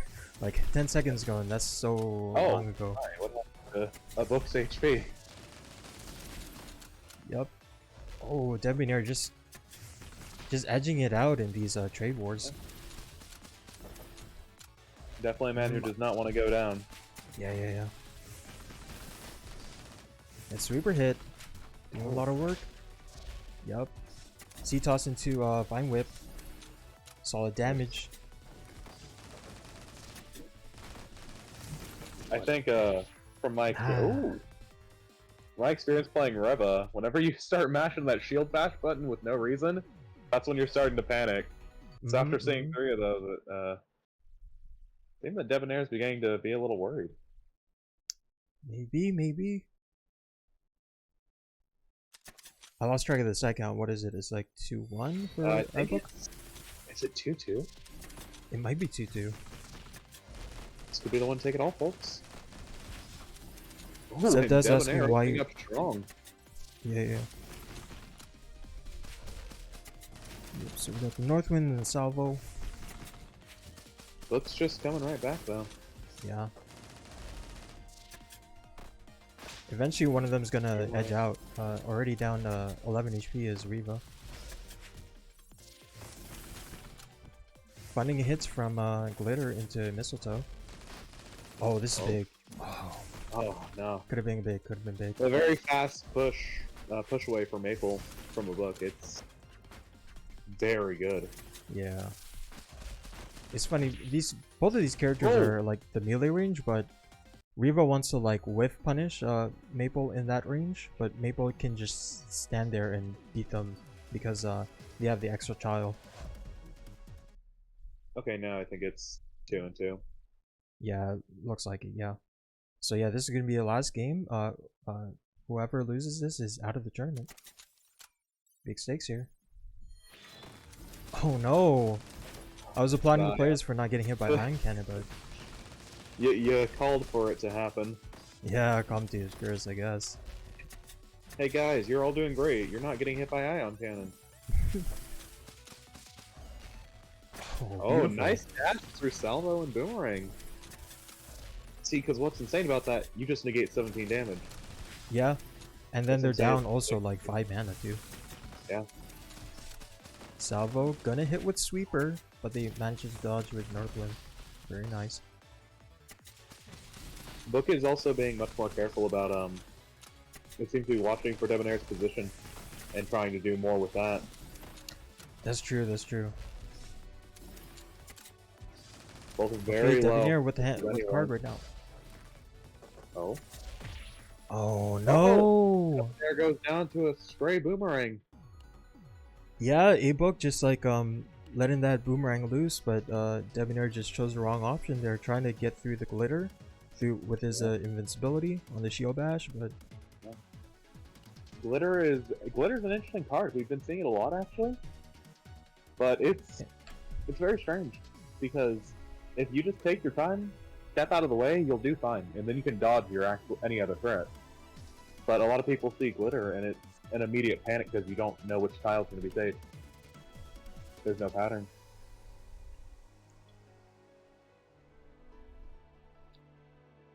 And next up, we're gonna have the other side of the losers bracket is gonna be Nesoup with the Riva versus Fungi 101 playing Celeste. It should be a really intense match. Welcome back, Right Debonair. into it. Hello. that was tough. Now, depending on the Reva kit, like I mentioned earlier, Fungi is a great player, but if it's a melee-oriented Reva, that's going to be very hard for him to box out. Yeah, for sure. Landing some very nice opportune hits right now, though. Being able to kind of get in there and be a nuisance. Yeah. You know what I'm seeing less of from yesterday? We're not seeing as many mana potions, for whatever reason. Yeah, we saw quite a few yesterday. Although generally speaking, they were on some of the slower decks, right, where you kind of can take time to sit in a corner, throw a mana potion, and give yourself a little bit of a breather. After the tournament yesterday, I think a lot of people just decided, it's time. We're going full aggro now. We're going full aggro. We're gonna slam buttons until the beta's over. We're here for war. Oh, Ooh, Salvo coming in for the Salvo. kill there. That was a really close one. Soup's I think- kind of hybrid list with the a couple of go in moves and a couple of just area control zoning things has been doing pretty good. Is Fungi is that blue Aether or is it blue flame? Let me see for you. It's Blue Flame. Blue flame. Okay, so they're both on blue flame then, which would mean that they're kind of giving each other mana, so they can both just slam buttons for as long as they want to. Because every time either one of them shuffles, both of them get mana back, which is a little nasty. As we just saw, because that's something happened. Fungi just got very much so in Soup's face there. And this is kind of what we were talking about before, right? Like, Celeste being able to just get around all of the zone stuff that Riva has set up is a huge part of this matchup. Really nice attempt on the diagonal there. Inferno? Oh my goodness! What a combo! Dang combo! That was schnasty. That was... Soup moving on that one. Yeah, for sure. And that looked like a game that Fungi had in the bag. Got caught at the wrong time by Inferno, and that's all she wrote. I mean, the soup is cooking. Soup is cooking. So it's 2-0, 2-0 now. So they Yep, just need 2-0, one yes, more to get into losers semis against Book, and then Zale is waiting in losers finals for the winner of that one. But we all know Fungi ain't going down. That's true. There will be a fight. We don't know really- quite how it will go, but He will keep trying to reverse sweep people till the day he dies. yes, you can put that on your resume. My special skill is reverse 3-0ing people. Fungi, when you look back at this stream, that's there you go. Job application, your specialty. Never surrender. Always 3-0. Never die. And this is Speaking looking like of a very nice comeback round here. It was looking pretty bad early on. It was like 50-20 or so, but Fungi has just kind of kept this this lead pretty close. Getting a couple of rough hits in there. Nice diagonal, misses the zap. We're all just dancing here. This is literally a next hit win. And there we go. Shears. Shears has been putting in work for Fungi today. The hitbox is weird. It gets double damage and puts them right in front of you. Yeah. Like it's everything you could want on Celeste. Shears like a reverse shotgun hitbox almost? Yeah, it hits in a reverse cone. I want to say it's a triangle. It's literally reverse shotgun. Yeah, Because it's it pulls you. nasty. All right, going off to a good start for Soup in this one. Really hasn't taken. Well, I said I shouldn't say it. It was a really good start. It's Fungi. You can't count him out. Yeah, definitely true. And Fungi is running ninjutsu here, so every time that they successfully dodge anything, it's going to put them on the inverse space, and that kind of, if they're dodging in the backfield, that's going to put them forward, right? So that you're going to be able to, really leverage Celeste's high movement, in addition to just always being able to be forward. It's definitely hard to deal with because a lot of Soup's decisions currently are going to be based on where Celeste is in the moment and not necessarily on where she's going to end up if she dodges, right? So Inferno is that? Oh, didn't quite go down. Oh, runs it into goes the into slow the sword. And that was the mimic, right? That because I don't think so. yeah, I don't think Soup's been running that normally. That was the Fungi special. Fungi. Slow ball, no. Mr. Reverse Sweep. It's okay. You can still put it on your resume, Fungi. You can It's true. reverse sweep most people. All right, so now it looks like we're gonna have Soup and Book, and then so this one should be interesting too because Soup running an area control Reva like I was, Book running potentially the area control Maple, and we kind of saw how that matchup goes. It's really just a lot of pressing buttons at each other and seeing who cracks first. Yeah. And especially if they're both going to run Blue Flame and Capacitor, you're really looking at, it's just everything gets spammed. Please nerf spam meta. Now I'm wondering if either of these players is going to swap Blue Flame for a different artifact, because if your opponent has it, and you're kind of doing the same strategy, they're going to be giving you mana. You can keep capacitors so that every time you shuffle, your first one costs less, but you could maybe bring in the market crossbow or something like that, and that could be interesting. All right, 1 second. It would be really funny if they both switch off Blue Flame actually, and then neither of them have the mana. It would be quite slow, but yes, it would be entertaining if And then nothing you have else. these spam decks who are like, well, we have a 3 damage from crossbow chip. Yep. All right, 1 sec. I'm gonna mute you guys so I can talk to chat. All right, chat. Sorry about the outbreaks. I feel bad about that. Do you want me to make sure that you don't get ads for the I don't know how to do it.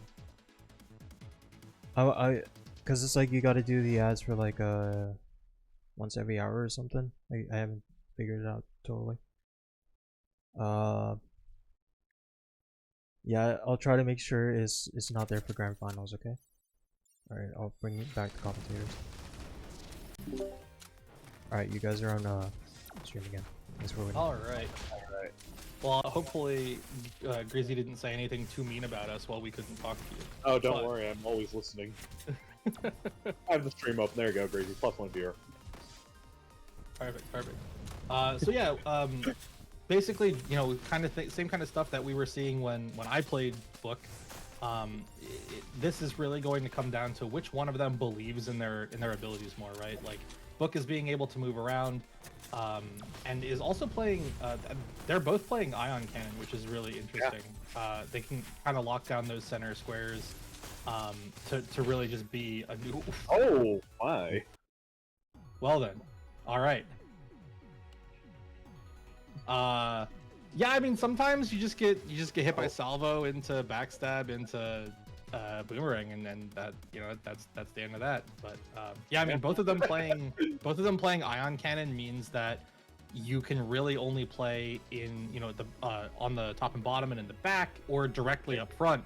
And Reva does not want to be up front against Maple, not if she's running this kind of deck. And especially with boomerang in play from both sides, you're really only safe in the front middle 2 rows, which is, yeah, I don't think anyone wants to be there except for maybe really good Celeste. Yeah. Well, and you know, Maple's second skill just kind of lets them be a bully in general. So as soon as you walk up into as soon as you show up at their house, they're like, "Oh, it's you." Well, all right.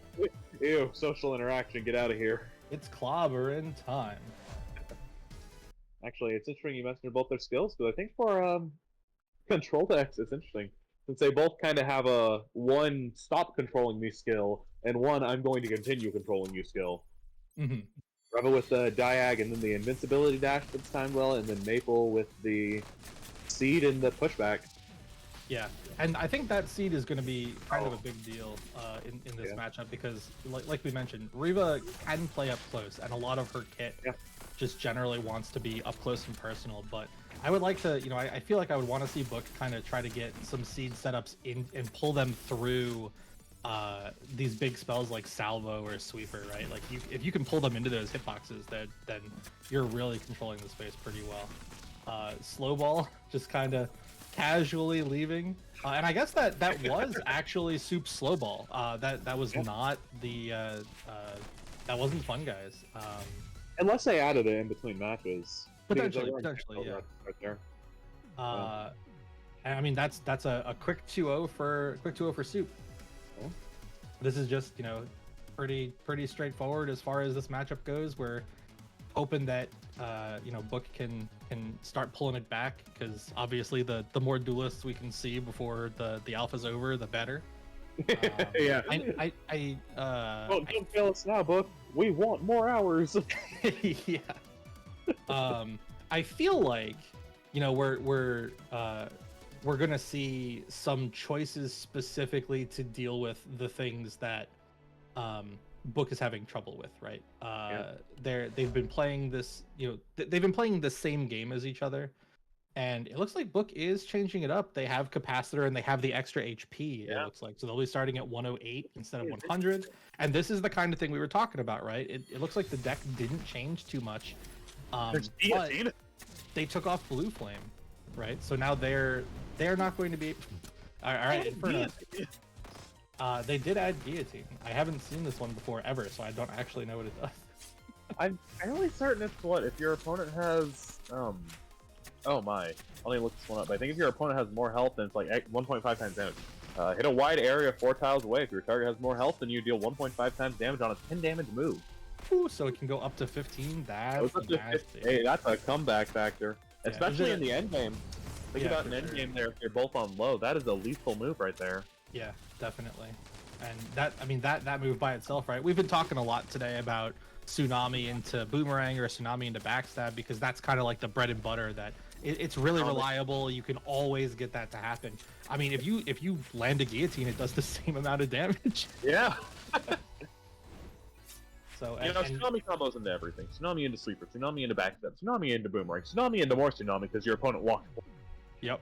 Yeah, it's it gets rough. Well, and that was, you know, on display. The changes that Book made are can Book switch? I don't think they can, right? They won. Isn't it player? Isn't it just No, if they're you're the allowed. winner, you have to switch first? Yep, a And book then has to if- switch Oh, okay. first. So they can switch if they want to. Okay. Yes, they have the ability, but they have to do it first. Which I mean, really only makes an impact with character. If someone switches their deck, you're only gonna know so much. Yeah, for sure. That would be super funny, actually. Imagine another online duelist tournament, and someone says, "Oh, I'm switching my deck," and just switches one card out for a nearly identical one. Just get in their opponent's head, make them like change their whole strategy. It's sideboarding 101, right? You just kind of got to swap a couple things in there to make them go, oh no, what else did they bring? And then mess with them that way. What's the trap? And then they're preparing for a whole new battle. Yep. And it's Yep. the same exact thing they just dealt with.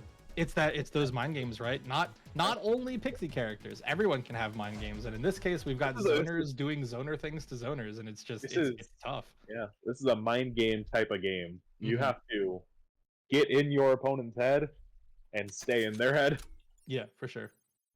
This extra 8 HP too. I think that it seems a little innocuous at first, but with how close all of these games have been, a good shield break there. Yeah. What can we follow it up with? Decent damage, got like 16 there. That's pretty solid. Another Inferno into Sweeper. This is not how you want this game to start if you are Book. It's back to even, but you gotta start respecting the Sweeper or start dealing with it in a little bit better way. Really nice combo there. This game is really coming down to it, but to that point, just pulled him into his own Inferno. That's really not good if you're Soup. Oh my, 1 HP! Down to 1, yeah. And maybe we got the pull there, successful dodge, and a backstab. You have to be so aware of that backstab from your opponent. Yeah, for sure. And so to the point we were just making, right? This plus 8 HP artifact, that game would have been 10-10 prior to that last exchange happening. But Book was up at 17. It is not an inconsequential amount of hit points. Yeah. I will say, Soup entered their deck builder for a moment, or their deck selection. So yeah, I wonder if it's possible that they'd had. Oh, okay, yeah. Oh, there's no more blue flame. There's no more blue flame. So this is going to be a lot slower than what we just saw, and it's going to be very interesting for a game 5 because depending on that deck's entirely different. Yeah. Depending on what Soup pulls out here, we're going to see a very different kind of play style. Book is going to be doing the same kinds of things we've been seeing them do, but at a much slower pace.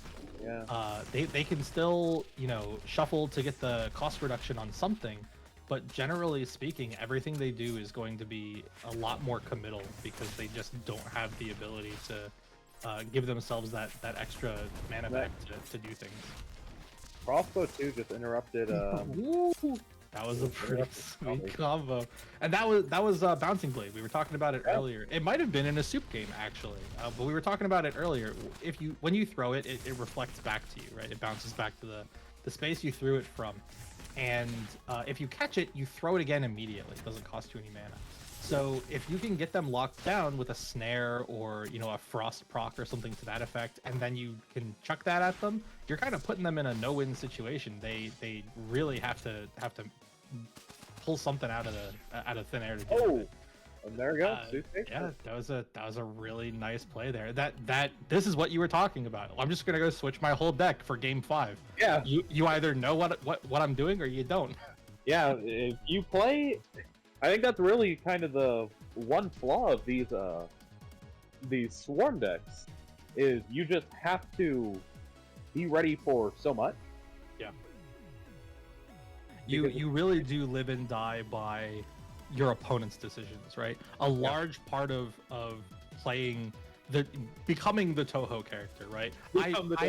I play Vampire Survivors in Duelists. Hey, you can just throw out a bunch of stuff and you say, you deal with it. I'm gonna stay over here. I'm gonna stay out of the way of your things, and you have to deal with you're the one tap dancing. You stay over there. You do whatever you need to do, but I'm gonna be over here, kind of dictating the flow of the match. As soon as you can't do that anymore, which is what we saw in that game 5, right?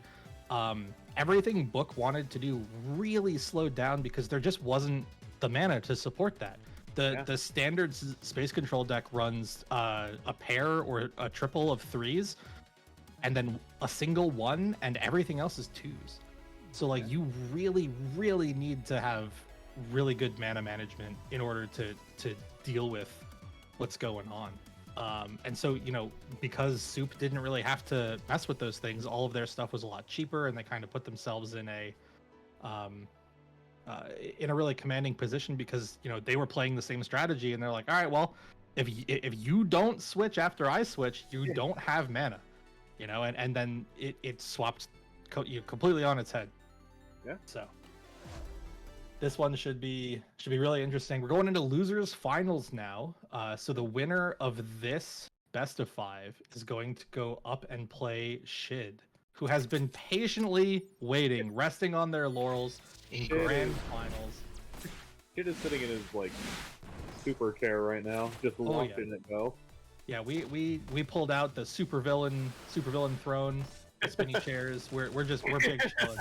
We just gave him a swivel chair. Not now, really. So this is either going to be Soup versus Shid, so you know a Riva versus Kai, or we're gonna get the Zale Shid run back, and Shid 3-0'd Zale on winner's side. The only reason that Zale is down here at all was because he and Shid played. Yeah. So the run back would be really nice, but it was a pretty commanding performance. And we're looking right now at the general space control that Soup is throwing out here. We're back on the original deck that's using ice, using, you know, a bunch of pushes and things like that, and Zale is just having trouble maintaining any kind of lead. They're playing very passively and kind of trying to just keep themselves in it. Their blocks and dodges have been good, and you know, this isn't an insurmountable lead by any stretch of the imagination. It's only 20, you know. It's just a couple of hits to get us back there, and there you go. It's even again. Tsunami into backstab, baby. The breakfast of the champions. Combo. Landed in the caltrops. Caltrops. Oh, and it looks like we lost somebody. Did that fake error? Okay, it wasn't actually an error. Cool. Fake that error.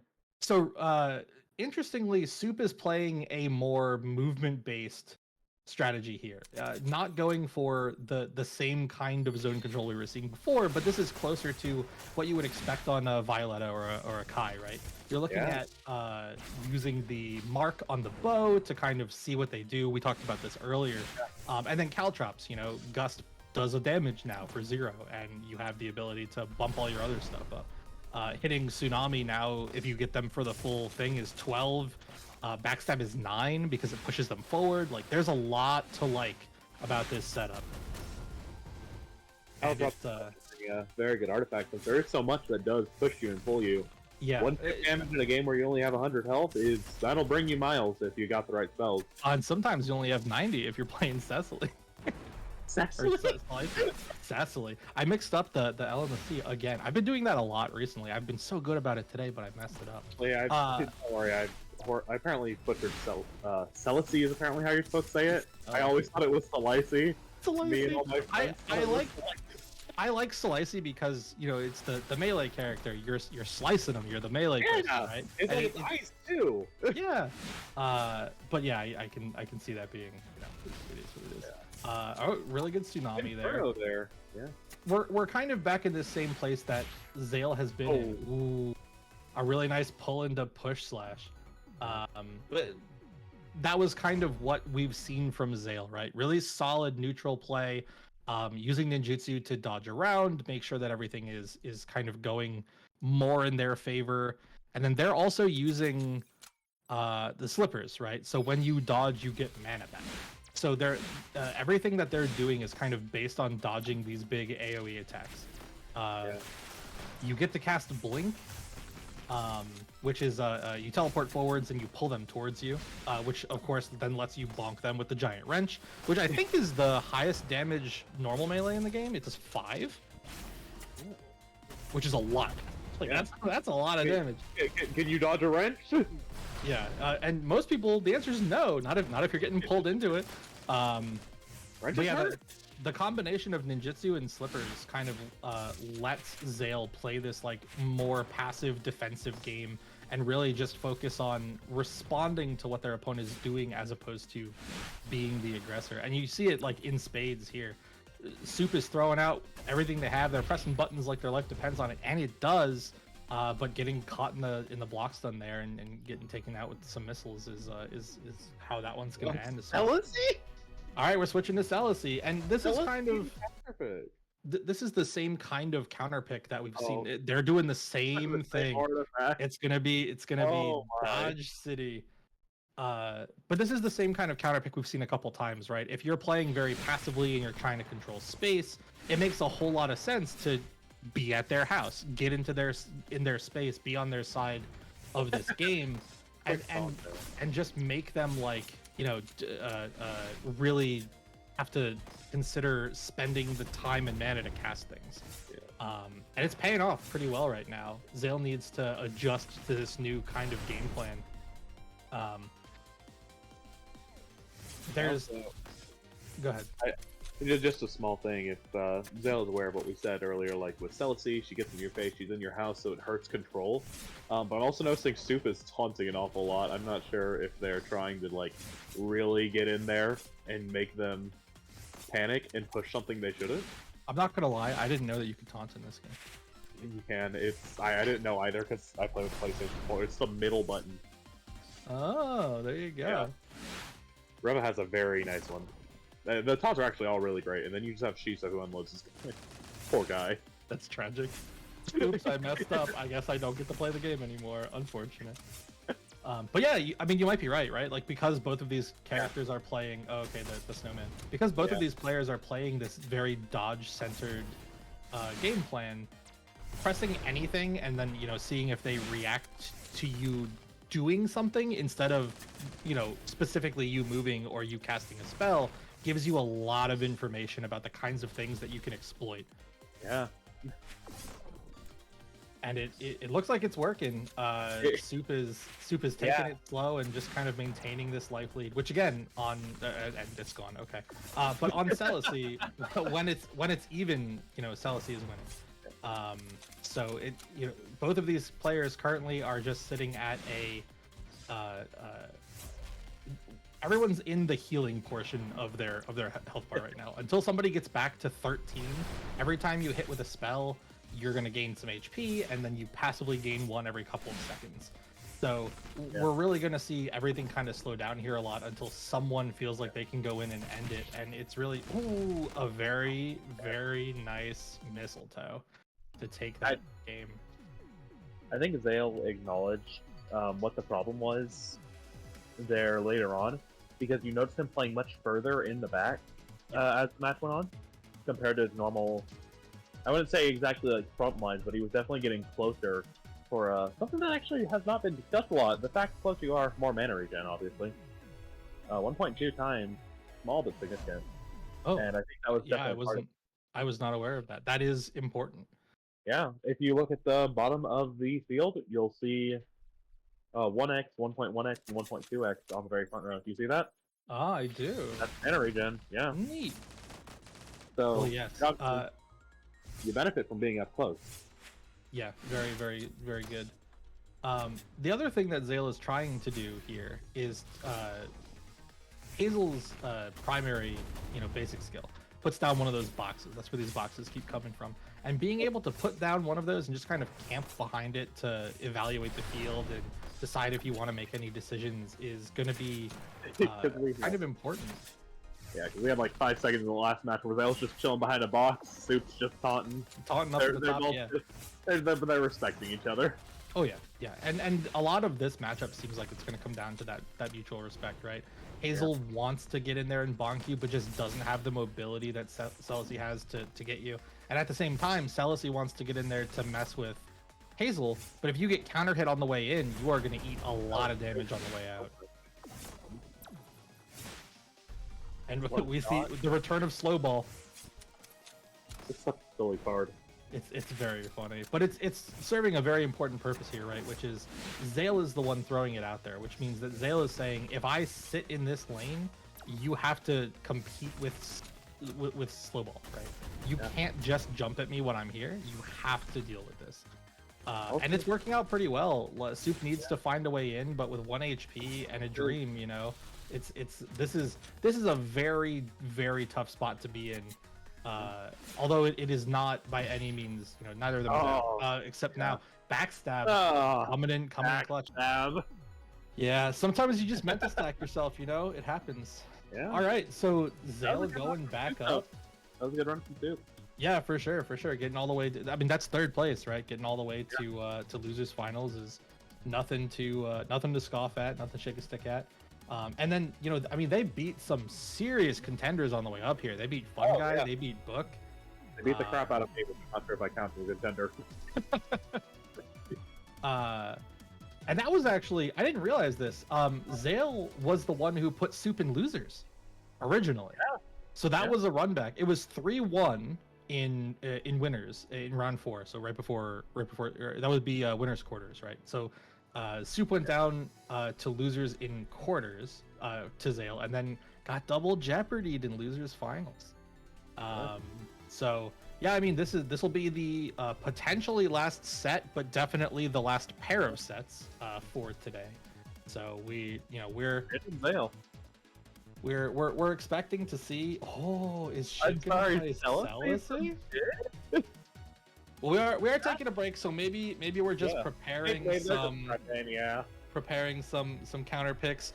This is also, you know, potentially a mental thing, right? I'm just gonna switch to Celeste, go into the deck builder. I'm not doing anything necessarily, but I can just kind of sit here and make you go, what are they doing? What are they cooking in that kitchen over there? Gonna be so many funny mind games with that. Hold on. Deck selection. Here, this one that replaces the blow for Tailwind. It makes no difference, but I added Monsoon suddenly for no reason, or like we saw in Monsoon player. Same thing, you know, we've seen that a couple of times over the course of these sets, right? Players just swapping out one card or changing just one of their 2 artifacts to kind of get a little bit of an edge on their opponent. And you know, this early on into a game, right? The game's been out. I mean, it's been in alpha for what, 4 days? Not even. So all of this is just coming down to who is piloting who and how they have interacted with, you know, what else is going on. So it looks like Shid is going back to Kai as expected. So we may see Shid Celeste, but potentially not. And I mean, this is grand finals, set 1. Greasy, do we know if this is best of 5 or best of 7? This should be a best of 5. Okay, so the best of 5 all the way through. So Zale will need to win 6 out of the next 10 games and not lose 3 in a row, obviously, to take this whole thing. But right now they just need to win the next 3 in order to reset. So we're seeing, you know, a pretty reserved from both players, just feeling each other out, trying to get a handle on how that was nasty. Yeah, they were handling something there. Sometimes you just get teleport bombed, and there's not much you can do about it.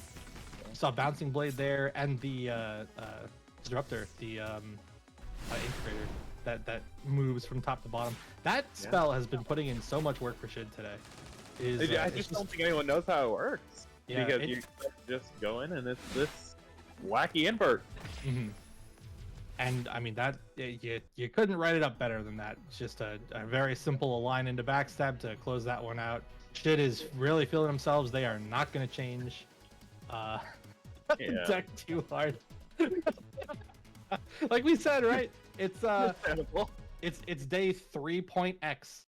So sometimes you have a really good idea for something that you came up with today, and maybe that's just not comfortable enough for you to take into grand finals of a tournament, you know? Sometimes you just gotta get your tried and true. And then you can prepare to counter someone all you want. They've been practicing for 4 days, you've been practicing for 30 minutes. Yep, exactly. This one's looking a lot closer, and this is footsies. This is how you footsies. And alright, it's gone. Northwind being 6 damage is incredible to me. I don't know how that spell is allowed to exist in its current state. It's so yeah, good. it's a little weird. Maybe it's just because moving up kills your combo game most of the time, but you pass that far enough back with a 3 wide. Yeah. Especially if you're, you know, doing what Shid is doing right now, which is this bomb play, right? Being able to either push your opponent into the bomb or push a bomb into your opponent after taking away the rest of its HP. And she can position it really, really well with her her secondary, right? It pushes up to 3 spaces. So depending on where you want that bomb, you can pretty much get it there consistently. Zale here is doing what they can to stay in this. It's only a 30-point lead now, so there's definitely a chance here that they can pull this back. But Shid this is their wheelhouse.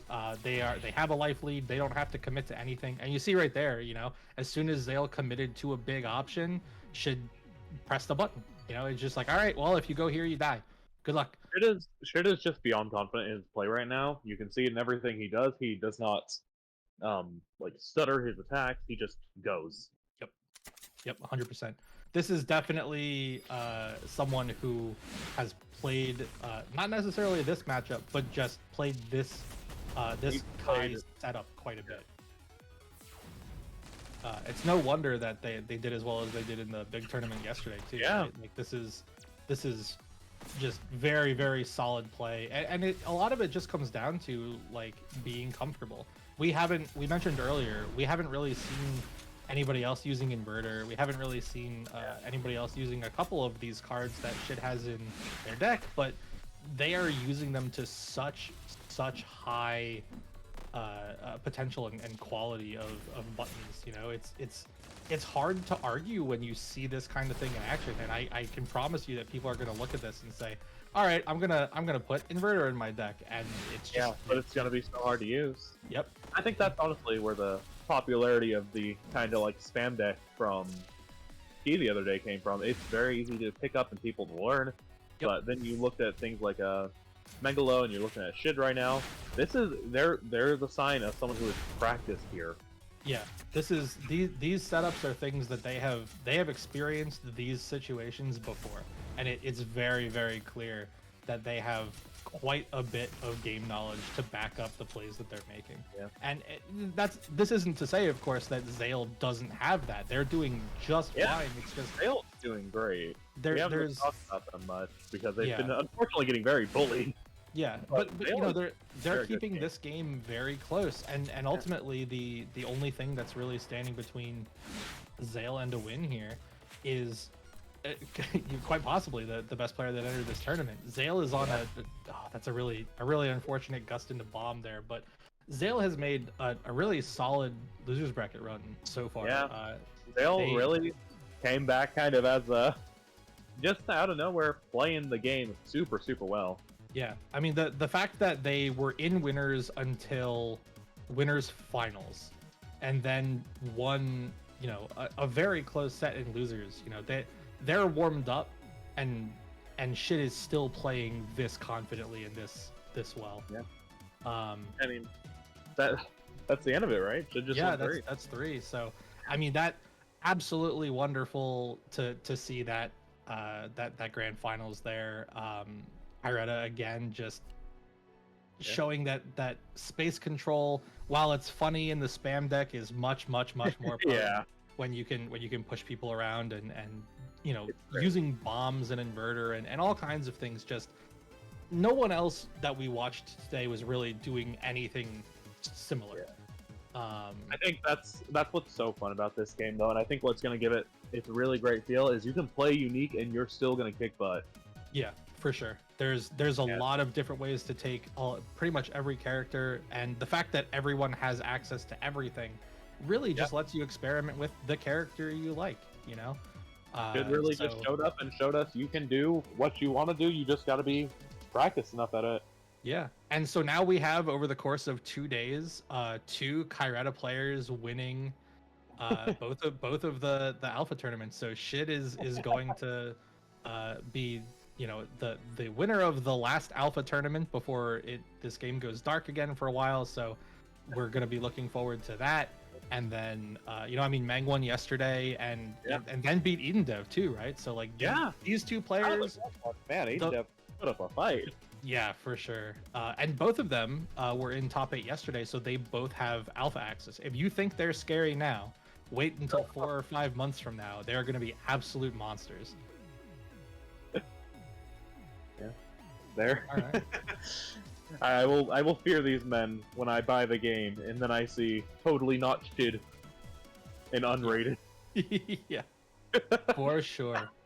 That'll be quite the experience. Okay. Yeah, no, that was Yeah, a guys. great tournament. I think they That all was a sick all tournament. of them sick performed tournament. really well. Nerf Coretta, Nerf Tsunami, Nerf Accept. I agree Nah, with keep the at sauce, least keep the Tsunami, sauce. But don't nerf Coretta. She's really great right now. She's great, but she could. I think okay. Honestly, I don't say like nerf Coretta. I think honestly, if she were to get nerfed, just turn her like upswing thing into a downswing, because all the attacks start at the top. It gives you so much more time to react. That's true. It would be a small thing, but it would maybe have an impact? Question mark? I don't know. Potentially, I'm yeah. not me, the guy going into game development. I don't know about game development. What the heck is that? Hey, I mean, this is the time and place to learn, right? So. Yeah, time, place to learn. Yeah.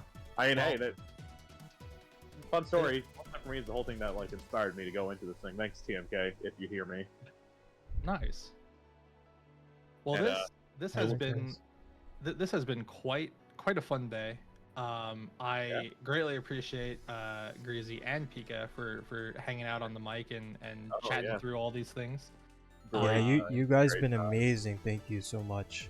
Yeah, Chat, Thanks for having us. everyone give Pika and Debonair round of applause for commentating. They did such a good job. Yeah, it was a blast. I'm happy that I was able to both play and commentate today. Same. Everything about it was just a lot of fun. So I'm if y'all do any extra alpha stuff, maybe hit me up and I'll come chat through it. You know. Yeah, I'm here We'll too, try to you sneak know, you in. I'll try to sneak you we are two very desperate men. in.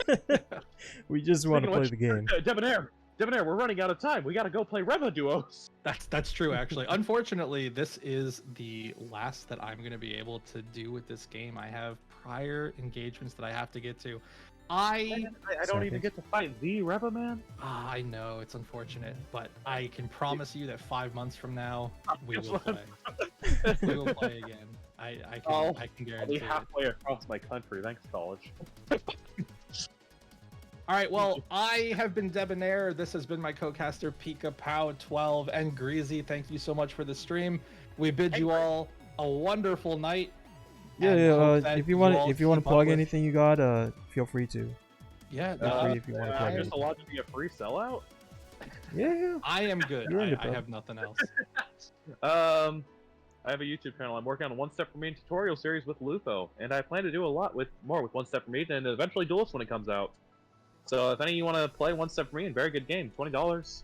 Very difficult. I hope you like playing. It feels just like Duelist playing against a good player. All right. And anything else you have to say, Pika? That's all. Just thank you for having me, Greasy. Great time. All right, cool. Debonair, Blast. anything you want to say? Nope, I'm good. Thanks again. Okay. Well, thank you so much, guys. It's been an absolute pleasure meeting you Yeah, guys today. for sure. And I hope to see you guys in the future. Yeah, for sure. I'm definitely hanging around in the Discord unless they boot us out for whatever reason. So Yeah, 100%. We're gonna get banned for being commentators. We know too much. yeah, you've seen too much. You No got more. the arcane knowledge. It's true. All right. All right, y'all. We'll have a great night, and we'll catch y'all on the flip side. Peace out. Damn.